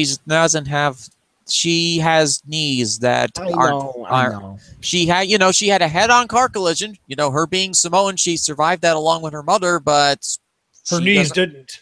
Yeah, her knees didn't. Yeah. All right. Yeah. Did anybody notice a change in her ring attire? No. Nice. It is. It's exposing more skin now. Oh God! Through the she has covering like a sheer material. Mm-hmm. Yes. Because we must always show skin on all of our women. Even though your woman is large. Well, there's nothing wrong about that, especially if she's. There's nothing wrong with her. There's nothing wrong with her being large. I mean, yeah, for Nia being as big as she is, she's a beautiful woman. She is very beautiful. I don't care what anybody says. She's heavily promoting body positivity for WWE, a company that has historically had issues portraying body positivity. I feel like that's a major positive that Nia Jax is doing right now for the company. Between her and what Piper Niven did in the Mae Young Classic, I mean, look at the ring attire she's wearing. Yeah. I mean, she had a wardrobe malfunction on the first episode, and yet she rocked it pretty well. Yeah. I'm all for body positivity, and I'm all for like showing off. I'm just kind of worried that WWE is not having them show off to promote body positivity and more to promote TNA. Sure. But at the same time, it's not actual skin being shown. It's I know what you mean. Through a sheer material, but I mean, I'm not gonna lie, it looked good on her. It really did. Oh, jeez. And speaking of the woman, let's go back to SmackDown. Look at that professional segue. It's not like I never struggled halfway through this episode when Fizzy dropped out. Mm-hmm. Good segue, man. Good job, man. Okay, so Carmella Ellsworth. Good Lord, what is going on here? Question. Yeah. What did Big Cass think of the kiss? I have no idea. Honestly, I feel like Carmella is just implanting, she's implanting a dimensional portal into James Ellsworth so that at a certain point, James Ellsworth will spontaneously explode in the middle of the ring and Big Cass will emerge from the portal and Carmella will say, "Here's my new upgrade." And little Susie will be able to sell James Ellsworth's spleen on the black market for $50,000. Yeah, like I didn't get this. I mean, I kind of got the tension. I was actually fine with the breakup. I mean, James acted like an idiot. Carmella dumped him. Mm-hmm. I was half worried that after the breakup, this was going to be how Carmella didn't win on a cash-in because she needed James or something. Mm-hmm. Because I never put anything past this company. Mm-hmm. I don't trust this company. But no, they just did something even stupider and have her kiss James backstage and say, "We're getting back together, but we're doing it my way." It's kind of like 2 steps forward, 1 steps back, in my opinion, of that matter. But I sure hope Big Cass doesn't break anything just because he just saw Carmella kissing James Ellsworth again. So, yeah. Like I said on my show, I kind of vomited in my mouth. Okay, so basically Carmella did what Enzo did to the Lana segment, which almost made me throw up. It was the only wrestling segment I've ever seen that almost made me throw up, was that one, the Enzo Lana hotel room segment, where Rusev proceeded to beat him up afterwards. Why is it that all these terrible segments involve either Enzo, Cass, or Carmella? Because Jersey, Sal. Jersey. Oh, that makes so much sense. That really does. Oh, God. Fake Jersey. Okay, fake Brooklyn. Their gimmick is that they're Brooklyn, New York people, but Carmella's actually from Jersey. Or actually, she's from New York. I'm not sure. Daughter of a jobber. Yeah. And daughter of a jobber. Yes, And Jobber of Carpenter, as I've yeah. Carpenters is another term for jobber, folks. Right. Yes. Yep. Mhm. So we have that, and also Aiden English won a match against Sammy. His music still sucks. They made Sammy look like I said, they're booking Sammy like a clown. They are. They are. Something I didn't like after the match was that Sammy ran after Aiden as he was singing. Well, yes, Sammy's a heel. But he's not supposed to be. We need Sammy as a heel. Okay. There's another one who's got a smoldering corpse. Yes. of a You character might as right well. Like, I was actually hoping Sammy and Kevin would get back together. You might as well turn Sammy heel, have him team up with Kevin Owens, and have them in the tag division. Ooh, Ooh, that's a That is possibility. interesting. I like that. I like that. Yeah. Oh, if Yeah. you're not going to turn Sammy heel, turn Kevin face and have him in the tag division. Just get those No, two together. They're my I say have turn Sammy heel, have them in the tag division. It's just too bad they're not on Raw. They could go after Ambrose and Rollins. Now I'd say Well- take all my money. Take them all. Well, you see, the reason I want Kevin and Sammy on SmackDown is because they're my SmackDown one true pairing. Ambrose and Rollins are my Raw one true pairing. Please don't say you're gonna say that these two are eventually gonna land into another Sundari love affair. Oh, you know they are, MDF. You know they Dude, are. they already have been for years. This is like the 5-year-long Sundari angry relationship between these two, where they scream "baka" at each other 90,000 times. Yes. And then secretly make out in the backstage or something like that. No, course. no, I'm actually I'm just thinking that they're just yelling at each other while Of also, course they do. you know, I think at this point with Sammy that they should start experimenting with what they're doing with the guy because, he's kind of stuck in the mid-card right now. And also, this automatically makes Aiden English a face when you're trying to beat up a guy just because he's trying to sing. Yeah. I mean, Exactly. although I will say in English was impressive in actually being able to sing for a little bit while running away. Well, of course, he's a professional theater actor. Yes. Yes. So that was all good. And married to Eddie's daughter.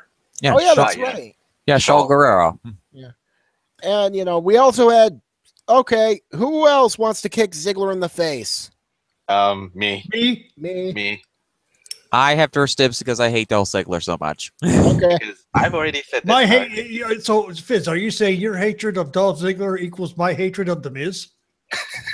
Ziggy is annoying to me more so than your hatred of the Miz. I think for Ziggy's case, it's more along the lines of why are you still here? Why aren't you getting destroyed in New Japan by whatever faction of the week is facing against you? But like Lij. I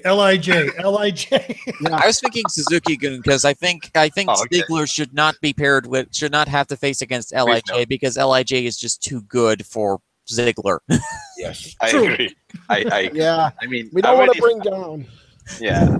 I already said this on my side of the story. I mean, Ziggler coming out is just an insult to South Dakota fans who just wants to come there and see SmackDown. And we have Dolph Ziggler showing off his fashion sense by being John Cena, Naomi, and who else was he impersonating? Randy on the Macho network? Man Savage, and I took serious Yes. offense to that.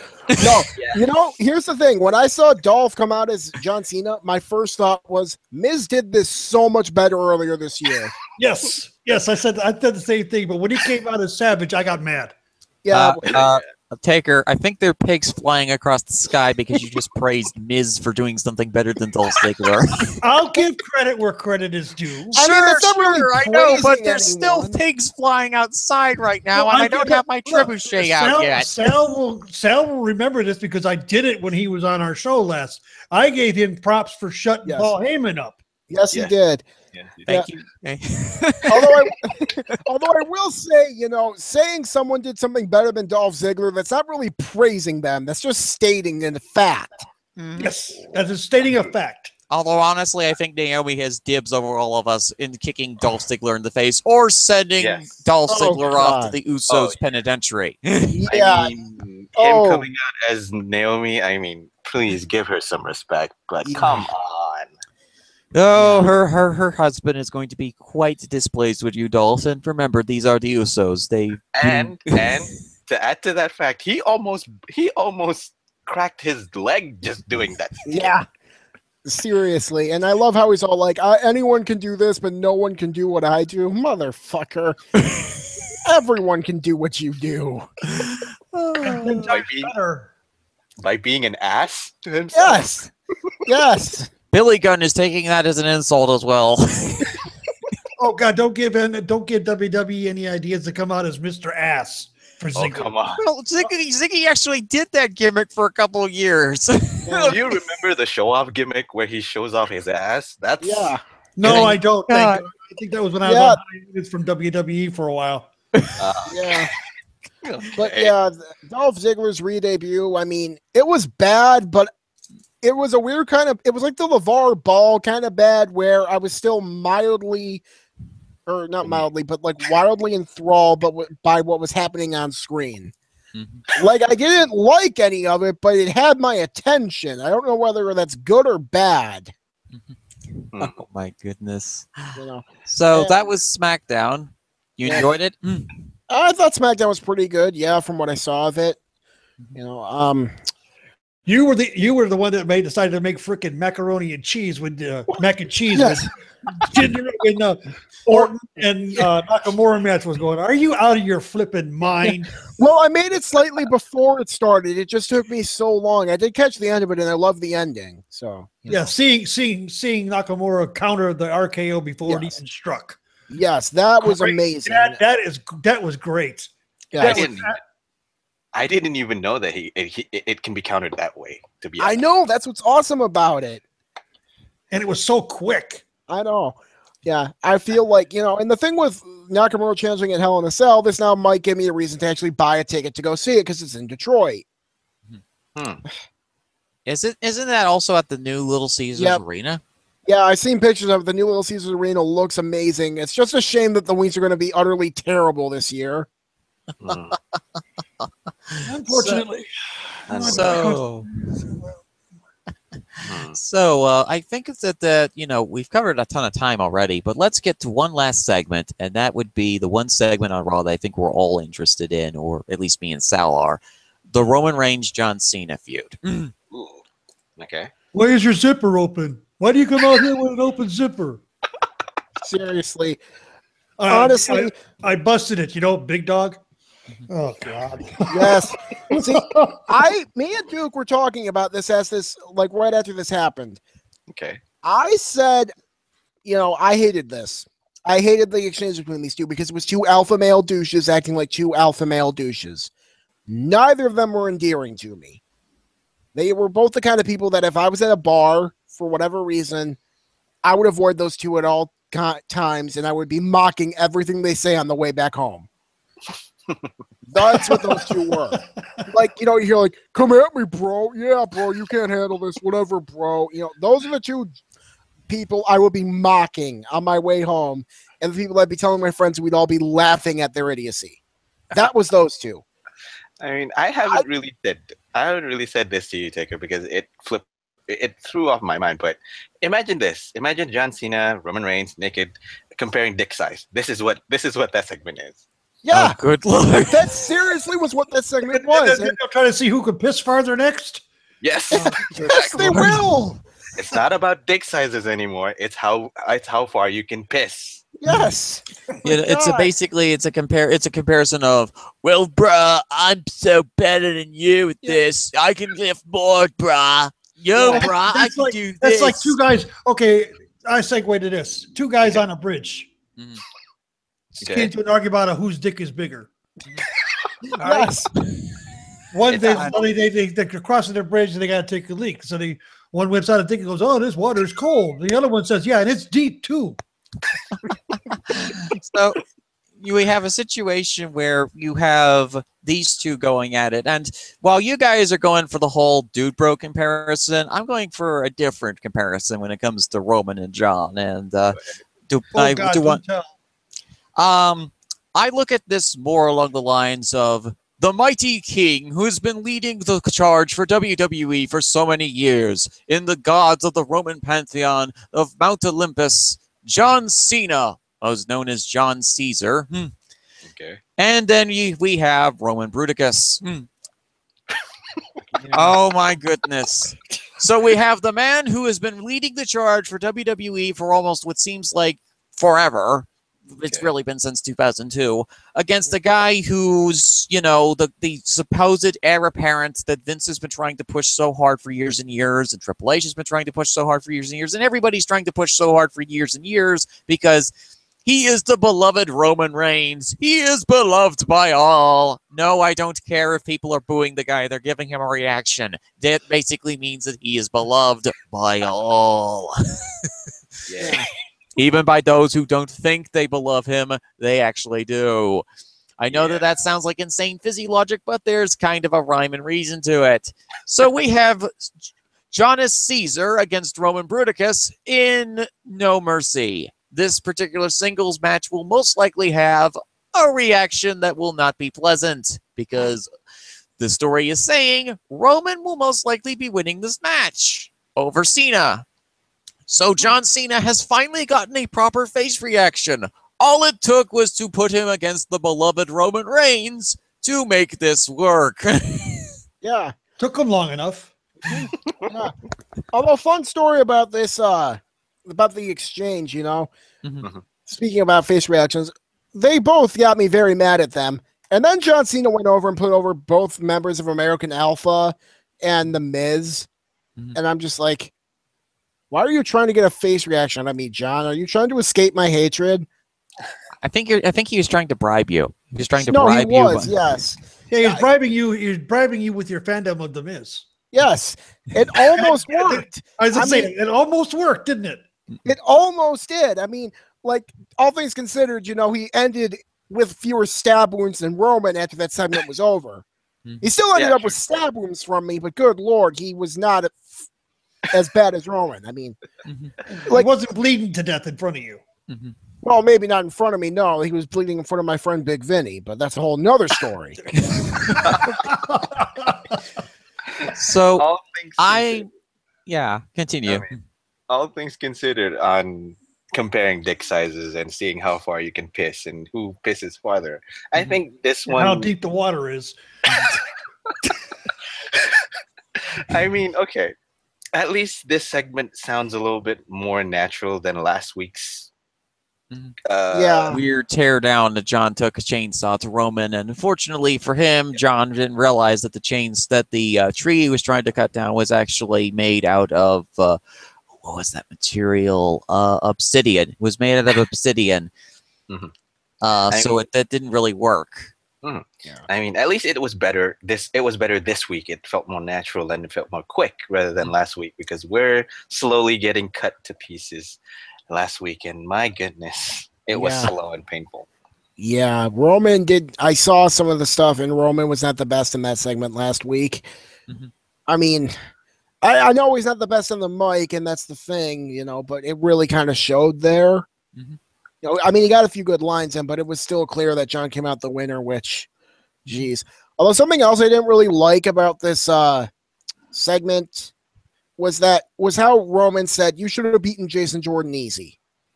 Way to just undo all the goodwill you had for Jordan there. Yeah. He pretty much said he sucks. Well, Roman is the natural heel in this scenario, and John is the natural face. And I get that, but they're trying to make Jason Jordan. Sure, they're trying to make Jason Jordan, but also you have the situation where the heel will run down the babyface. That's how they picture it. But Jordan didn't have a chance to respond. I mean, of course this is the heel taking a shot at Jordan that Jordan can't even respond to. Well, then think of this. Think of this, Sal. Gordon didn't have a chance to respond until next week. Oh, geez. He'll probably take the L then, too. I mean, I get what they're trying to do, make him seem like he's one step away from hanging with the big boys. That can work. Okay, well, he comes out next week and calls Roman out to the ring and turns around and cuts Roman to shreds. I don't think Roman. If Jordan wins the match, that would be fine. I'm saying a promo war. Oh, geez, I love the hell out of Jordan. I've said this before. He's not a very good promo. No, I know, but if they put the right script in front of him, he could cut Roman to shreds. Mhm. If they did, yes, and I would be a slightly more forgiving. But even then, that's not really the best option because they're also trying to make Roman. It's just one of those things where I feel like these are two guys you're trying to make. Don't have one of them run down another one. Mhm. Yeah, You true. True, but this is wrestling, and Yeah, you're going to have moments where talent is Yeah. going to try to undercut other talent to get their spot. It's Yeah. just it is that way. yeah. It is. It was a mess, but the Roman John stuff. They're going after each other. Here's the thing, though. I kind of agree with. I have to agree with how Roman and John should be going after each other. The way they presented it is very questionable. This is like it's like by now in 2 weeks in a row they're actually, and I'm have to pull this again. They're really actually comparing dick sizes with each other. Yep. I mean, last week's tag match was a comparison of, okay, you can do this better, I can do this better. Oh, you did this, I can do this better. Oh, you did that, I can do that better. Mhm. Sure. And this week was just okay. Again, to struck off a lot more egos. This is actually just pissing off. This is actually just to compare who can piss off longer. And also peeve off the audience, which they are succeeding in doing at this point because all of us at this point, you three, or at least don't really particularly like what they're doing in the promos. Whereas I am looking forward ahead and I'm going, the match is going to be good. The match is. Oh, it is. It's going to be Oh. good. No, The match is we going to be agree on the amazing. match. We just have to get through. We just have to get through all the bros and dudes and bras and whatever. And It's like this. and I'm now currently praying to the wrestling gods that Sal doesn't get his head kicked off by Rat Riddle. It's like Oh. this, Fizz. It's like this, simply put. You see the big cheese at the end, but you gotta grate your ass on sandpaper just to get there. Yeah, exactly. For me, I usually go around whatever obstacle people try to put in front of me. Honestly, so Again, yes. we'll we see. know. We'll see where this goes. And besides, that sandpaper is actually quite useful. Is that sandpaper 50 grit there, MDS? Probably. Oh, geez, no. Oh No. God, no! That's painful. Yep. Mhm. Sure, But, but I'm thinking to myself, I'll just take a shovel and I'll just beat up the sandpaper and I'll just Speaking of take- shovels, Yeah. Who is the one that MBS and I? You and I have talked about this. If someone keeps digging a hole and doesn't know when to stop. Baron Corbin? Yes. Oh, okay. So Baron Yeah, let's Corbin. Yeah, he'll beat Ty Dillinger. I have no idea what's going on with that stuff. I mean, okay, here's the question, though. What is WWE's intention of slipping in Baron Corbin into this Ty Dillinger, AJ Styles feud? Because they need a new challenger for AJ Styles because Kevin Owens is off fighting in a cell with Shane McMahon. Mm-hmm. If I But- was running WWE, they would have Corbin gone, Jinder facing AJ, and Shinsuke as champion. I probably would keep Corbin personally, but that's just me. I mean, the guy has gotten himself into some hot water with management, but he's serving his time quite well. He provides no tangible benefit, though. That at least no tangible benefit that any generic person off the street could provide. So basically, we're saying that he's in the same class as Ellsworth right now. No, Yeah, pretty no- much, yes. no- Without the interdimensional transporter exploding out of him and his spleen being sold off of the black market for $5,000. No. This is worse. This is worse. He's already getting neutered. He's already getting his ass roasted, and now he has Sure. no point. Well, Sure. Nikki neutered him, so we all know that. Yeah. Legends love roasted his ass. Yeah. Yes. Sure, but you have a situation where I'm still on the Corbin train, much like my strange thing of being on the Bray Wyatt train, and God help you. I like him. Okay. Great segue, Fizz. Great segue. Finn Balor is in the ring cutting a promo on Bray Wyatt. All of a sudden, there's Bray Wyatt on the Titantron. What the hell is he saying? I suffered through that promo, and I don't remember what he said. Well, here's what he basically said. Bray basically challenged regular old Finney to a wrestling match at No Mercy. He basically thinks that, oh, well, you cheated. You went with the demon. The demon beat me, not you. Okay, let me get this straight. Okay. Going into SummerSlam, Bray wanted the demon. Now he doesn't want the fucking hell. I hate this story. I like this story because I here's the hate thing. this. Because the thing is that Bray still wants the demon. Bray still wants the demon. He wants the demon for his power source, okay? Because Bray has a giant lantern that is absorbing all the powers of the various different underworld characters of WWE. Undertaker, Kane, you name it. Heck, I think he's even absorbed the power of the Executioner at this point.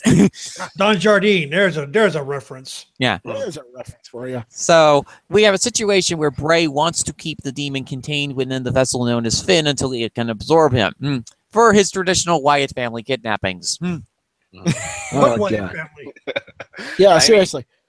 Honestly, you're gonna be surprised on this, Sal. I agree with Fizzpatrick on this one. Oh God, help you! Because I already told Taker this story should have happened at SummerSlam, where he faces Finn as normal, regular Finn. But no, they wanted to pull the trigger very early and just showed, okay, we're gonna throw Demon King in SummerSlam and see what happens. And that was one of the better matches. That was one of the better matches on SummerSlam. One of the matches I loved. I skipped that. It was logical booking aside, where SummerSlam, Bray wanted the demon. Now he doesn't want the demon. He wants face Finn as Finn. Yeah, It's still quite interesting to say. It's gonna be a toilet bowl of a shit match. Yep. That'll be the go get your hot dog, take a piss, grab a beer. Yep. You know, take a walk. Well, for me, I'll actually be watching the match. I will be doing literally anything else. Like I wanted, like here, the only reason I heard that Bray Wyatt promo in the first place was because I couldn't find my remote to mute my TV. I hated every second of it.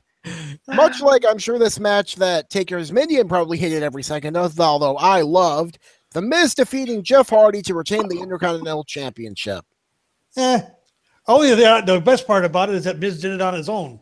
Yeah. The Miztourage was banned from ringside because Matt was saving Jeff from them interference. Yep. So all three were banned. I enjoyed that, but yeah, I don't, Miz won. Ooh, big deal. Oh, he's fourth on the list. Who gives a flying fuck? I do. I can't wait till he's number one. Oh dear. Hold on. Hang on, buddy. Here's a bucket. It'll be okay, but no, the match itself I thought was kind of off. I mean, I didn't really feel like it flowed very well. I agree, because let's face it. I mean, as much as longevity Jeff Hardy is concerned, because most of the problems here is Jeff Hardy has lost his step or two. Yep. He's 40 years old. He's been through hell and back, both with drug abuse that he's now over, thank God, and breaking his legs on a motorbike. Breaking his legs, taking crazy bumps for years. Okay, I'm better now. Yeah. Sorry about that. Yeah, no, you're fine. He lost a step. I mean, I don't blame him. I can't blame him. He's almost 40, or if he's not 40 already. I think he's 40. I think almost 40 at this point. He's already 40. Yeah, he's 40.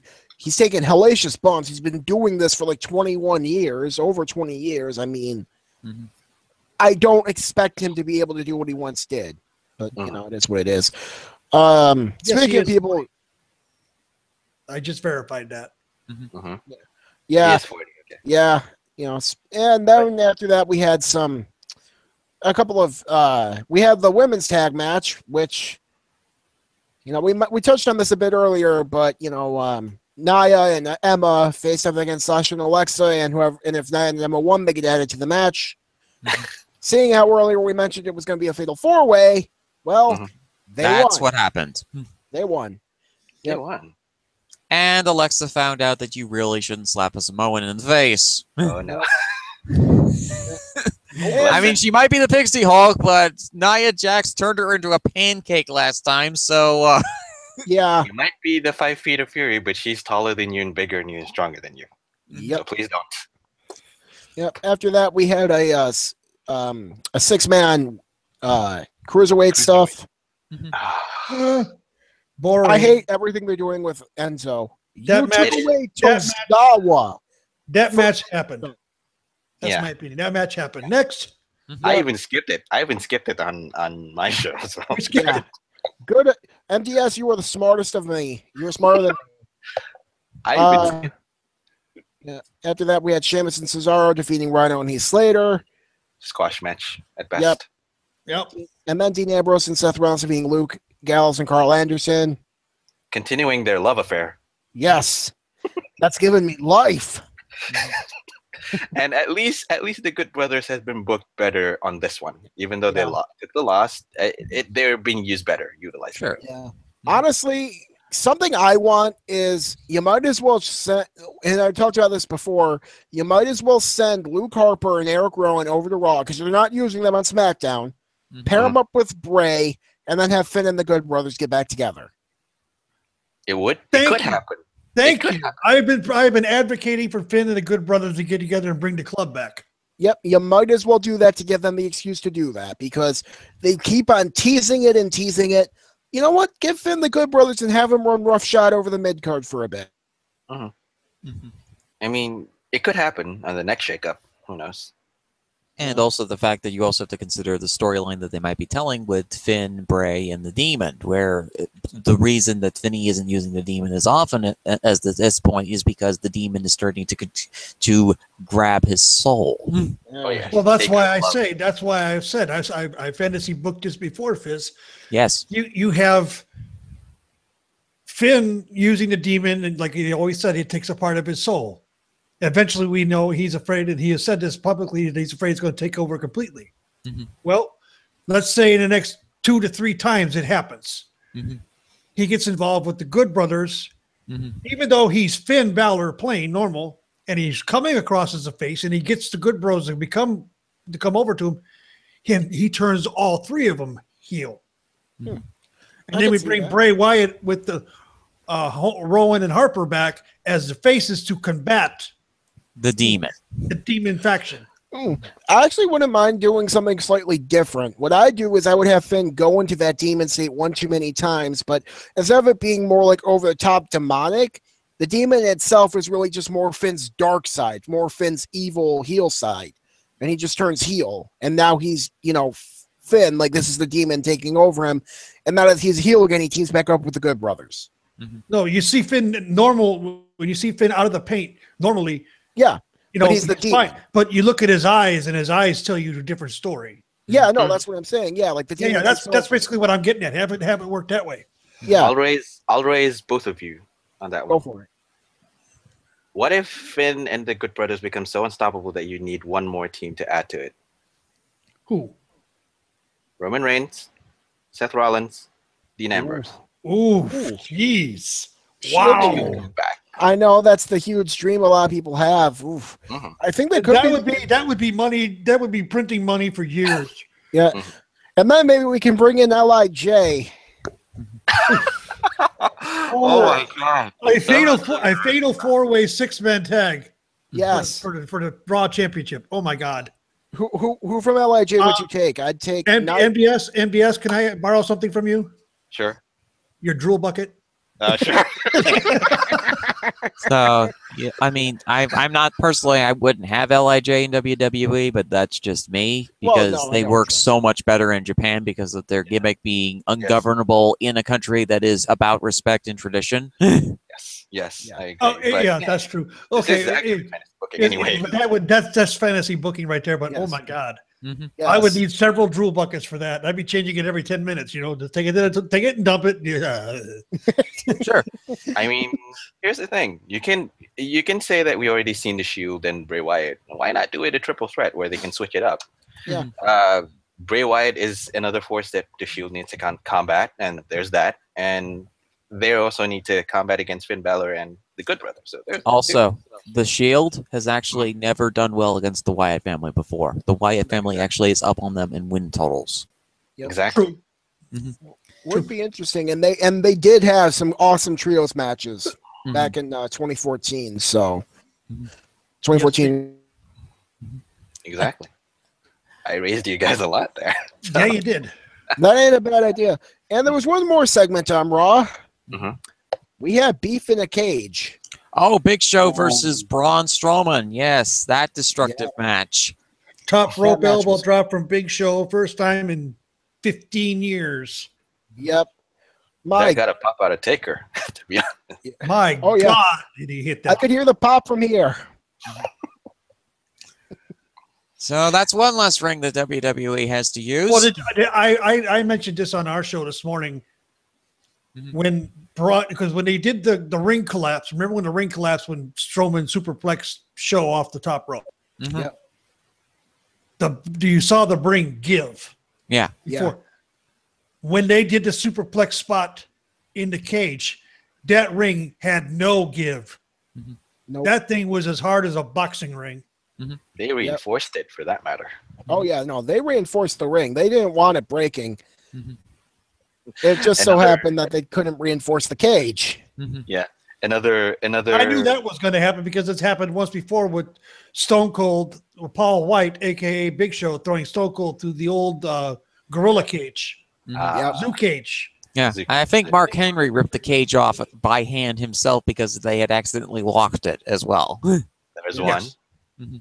Yeah. Although I think in this case is they're just trying not to waste too much money on breaking another ring again.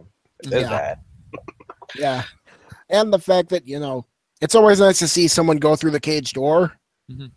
Oh yeah, true. That's always a pop. And I mean, I do have to ask this though. What are your guys' feelings on clean shaven Big Show? I'm fine with it. I mean, he's Taker- had that look before. I have a funny thing on it. There you go. Who here remembers King Kong Bundy? Yes, I do. Yes. Oh my God, Big it Show, is. Did Big Show not look at times like King Kong Bundy? Oh A my little God, bit. he did. A little bit, but King Kong I Bundy is very kept much his own seeing thing. that. I kept seeing some of the facial expressions going, "That's King Kong Bundy." Yeah. That's He did King Kong remind- Bundy. In I've certain actually angles he been- had his head, you would see the ripples in his neck that Bundy had. Everything. I'm sitting there going, "Oh my God, that's King Kong Bundy." Have you actually, I've actually been doing a deep dive into World Class Championship Wrestling. The time in 1982 when King Kong Bundy was billed from Alaska and had hair. Oh yes, I remember those things. Oh yeah, complete different look. Yes, And- complete different look. He had the gimmick of basically being an angry mountain man before they switched over to him being the guy that could be mistaken for the Michelin Man who does a 5 count. Yes, But no, that match was awesome. I mean, Big Show, really great shape. He's doing a lot of good stuff. Braun looking great going into his match with Brock. Mhm. yes, and the thing too is that you actually saw Braun work from Mm-hmm. work from Yes. underneath, which is something we were all worried about. What Because- fools yeah. we were. Could Braun work from underneath? Well, he did. Yep. He did.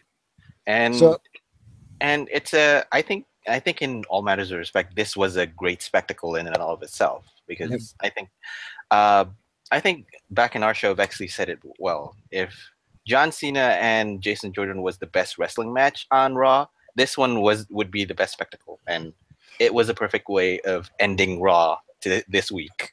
Yes. The image of Big Show. Even though Raw was a lackluster show this week, it wasn't. It because the previous weeks they've been soaring high and it kind of like leveled off and started to descent again. Yeah. I feel like it was better for me, at least. This week was better than last week's. I mean, the opening promo did nothing. Well, not opening, but the promo did nothing for me. John Cena, Jason Jordan was a hell of a match, heck of a match, and Braun Big Show, like you guys said, it's a great spectacle, great match. So Yeah. Something that came up on our show, Sal. Yeah. And we were talking about Neville and his precious belt. yeah, Okay, and how he was, Gollum and all that. Mhm. And I drew a comparison to, I think it's Takahashi. Hiromu Takahashi, yes. Yes. Yeah. With Mr. Belt and Daryl. Mhm. He was because when Daryl got destroyed Mhm. before he was reincarnated and put back together, he walked around in a funk, right? Mhm. You even said so. You were so mad at Fale for that. You were ready to shoot him. That's a whole other story because I remember that podcast and I laughed my ass off listening to you. Mhm. yes, And then when they brought Daryl back and how calm he's been ever since. It was almost the same with Neville, and it was only a week. I know. I know. The only issue is I wish it had lasted longer than a week.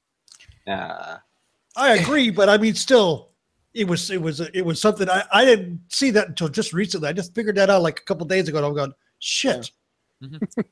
it, You know, it's one of those interesting. It was one of those interesting parallels. It's like, did Vince see the whole Mr. Belt and Daryl thing, and he's trying to put it in with the cruiserweights to get some movement on the needle, or what?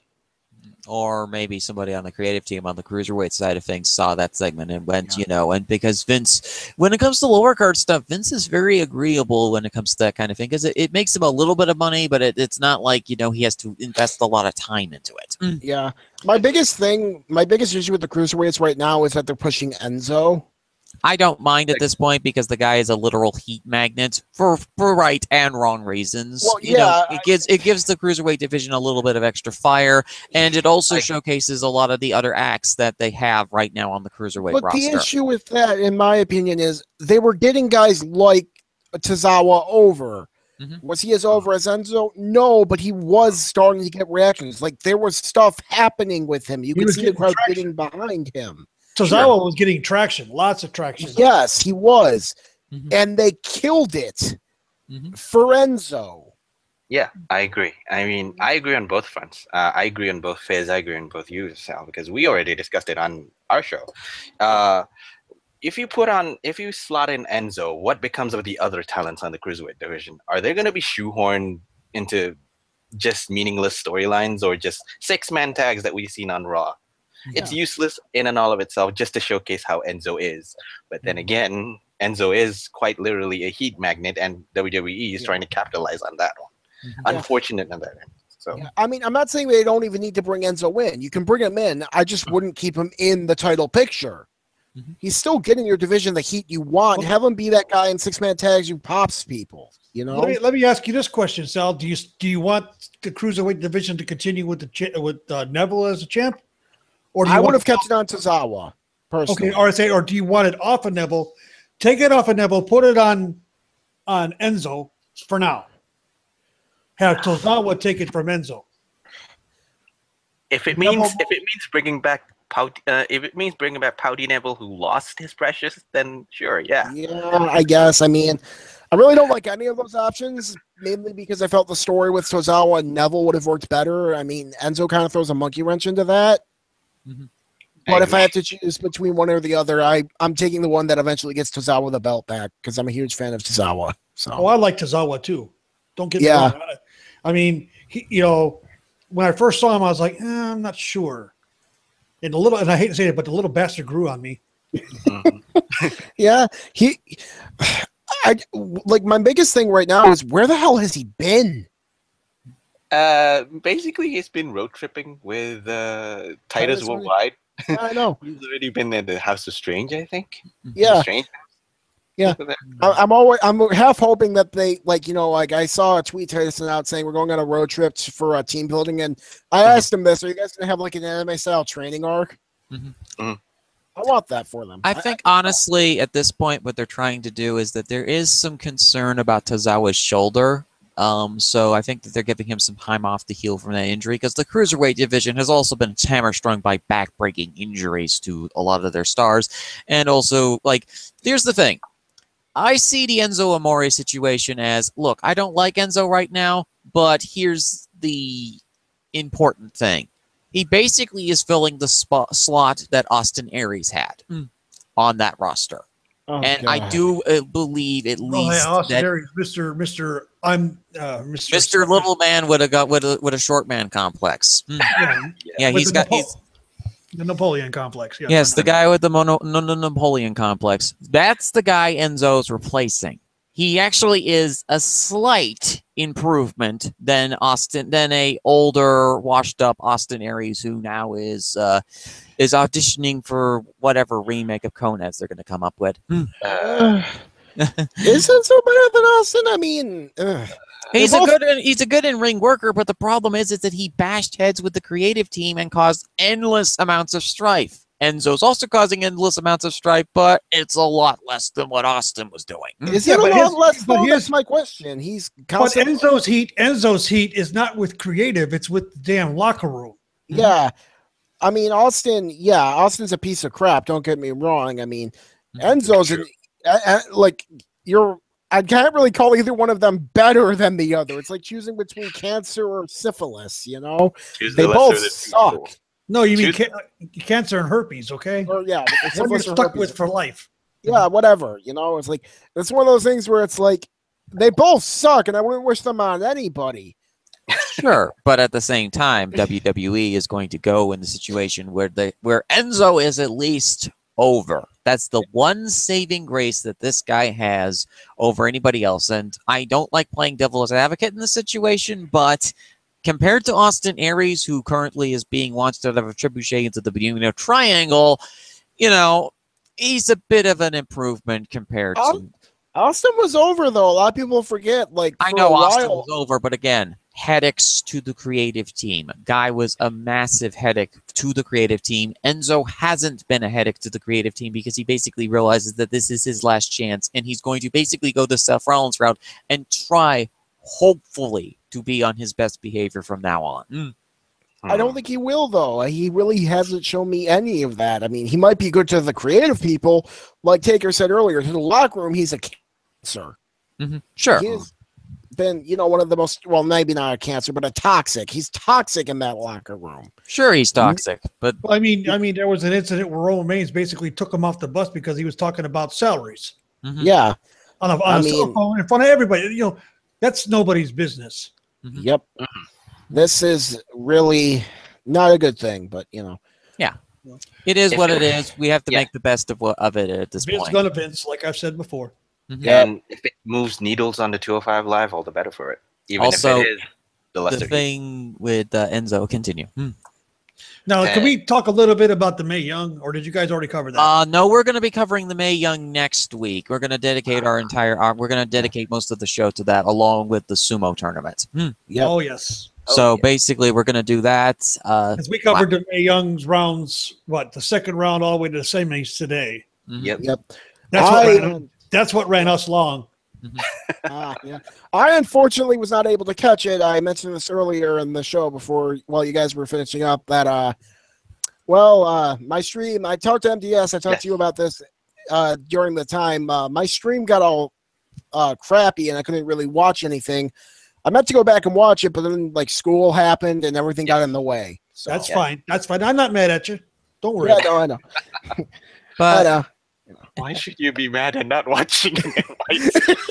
I'm just being a smartass. I know. I know. I'm sorry, Taker. I keep on disappointing you. I'll be better.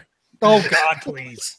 But you know, if you don't listen next week completely live, well, you're going to be at work, so you can't. So the next time you can, and I find out you didn't, I will be sending the raging horde after you with their pitchforks and torches. Oh, come on. It's just another raging horde. I deal with those every Friday.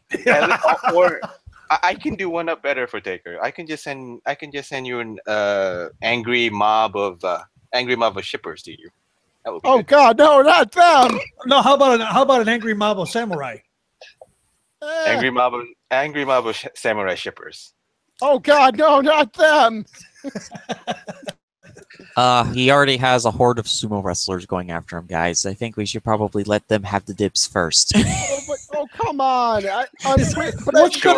What's gonna be left? Sure. Angry mob of sumo wrestlers first, then followed by angry mob of shippers. Then what's left would be, I don't know, more sensible Sal. Yeah. No, you wouldn't. No, I'd just be like that guy in a coma. Like, I'd just be in like, well, maybe not a coma, but I'd be just like frozen in fear, just like sitting in the corner, rocking back and forth. Oh yeah, you're in a catatonic state for that. Yes, exactly. Just like I won't say anything bad. You'll be like Takahashi without Daryl. Yes, exactly. I'll be without Daryl or my Mr. Belt, but yes. Or just Neville without the belt. The face he does. Yes. This has been so fun, you know, folks. We covered 3 segments today, so we covered the GFW thing, we covered SmackDown, we covered Raw, and we had 2 guests on the show at the last minute. Oh, yeah, to the GFW, the cockroach that'll survive anything. Yes. We added one more person to that list. We added one more promotion to that group. Mhm. It would be what was it? Cockroaches, Twinkies, GFW, and AAA. There you go. Yes. I mean, I feel like we said earlier in the show that basically that GFW didn't want to be one up by AAA, so they just decided to pull this off on the Donner Party of professional wrestling Well, scale. what we talked about on our show today was Vince actually buying GFW from GFW TNA, whatever the hell it is called this week, from Anthem, because Anthem's already talking about selling anyway. Well, at this point, unfortunately, Anthem has just announced that they're going to do a GFW streaming service for $7.99 a month. We'll see. Oh, good lord! I think Sal has gone mad again just from hearing that. Folks, thank you for enduring through this very long technical difficulty, slightly written show. It is currently 3:30 p.m. East Coast time. Both of these 2 individuals here on our side are you guys have been up for hours, right? Yep. So I think it's a good time as any. I gotta get to bed because I gotta work tonight. Yeah, I think it's as good a time as any to end the show here. Thank you so much, folks, for watching for today's edition of Fizzy's Wacky World of Wrestling. My name is William Fitzpatrick. You can catch us on Fridays at 1 p.m. Eastern Standard Time. You can catch Shooting the Breach here at about, 11 a.m. Central Time? No, 11 a.m. Eastern Time, 10 a.m. Central. And you can catch our other friends usually on Friday nights, 2 Guys, 1 Sport with Curtain Jerker and Crazy Chris at 9 p.m. on Fridays. But they might be switching around their schedule a little bit. They did talk about that on their last show, that they might be moving their schedule again. They are going to be doing, I think, Friday this week, but we'll let you know if any scheduling changes have happened. You can watch on my Twitter account at William Fitzpatrick or Fitzpatrick14. And you can follow him at Cusmano Sal. Yep. And that about does it. We want to, once again, really quick, thank both Taker's Minion and MDS for coming on and helping us out. And we hope all of you guys have a nice day. Nice day. Thanks for helping. Thanks for having us. Thanks for having us. Have a good day, ladies and gentlemen. We'll see you next week. Bye.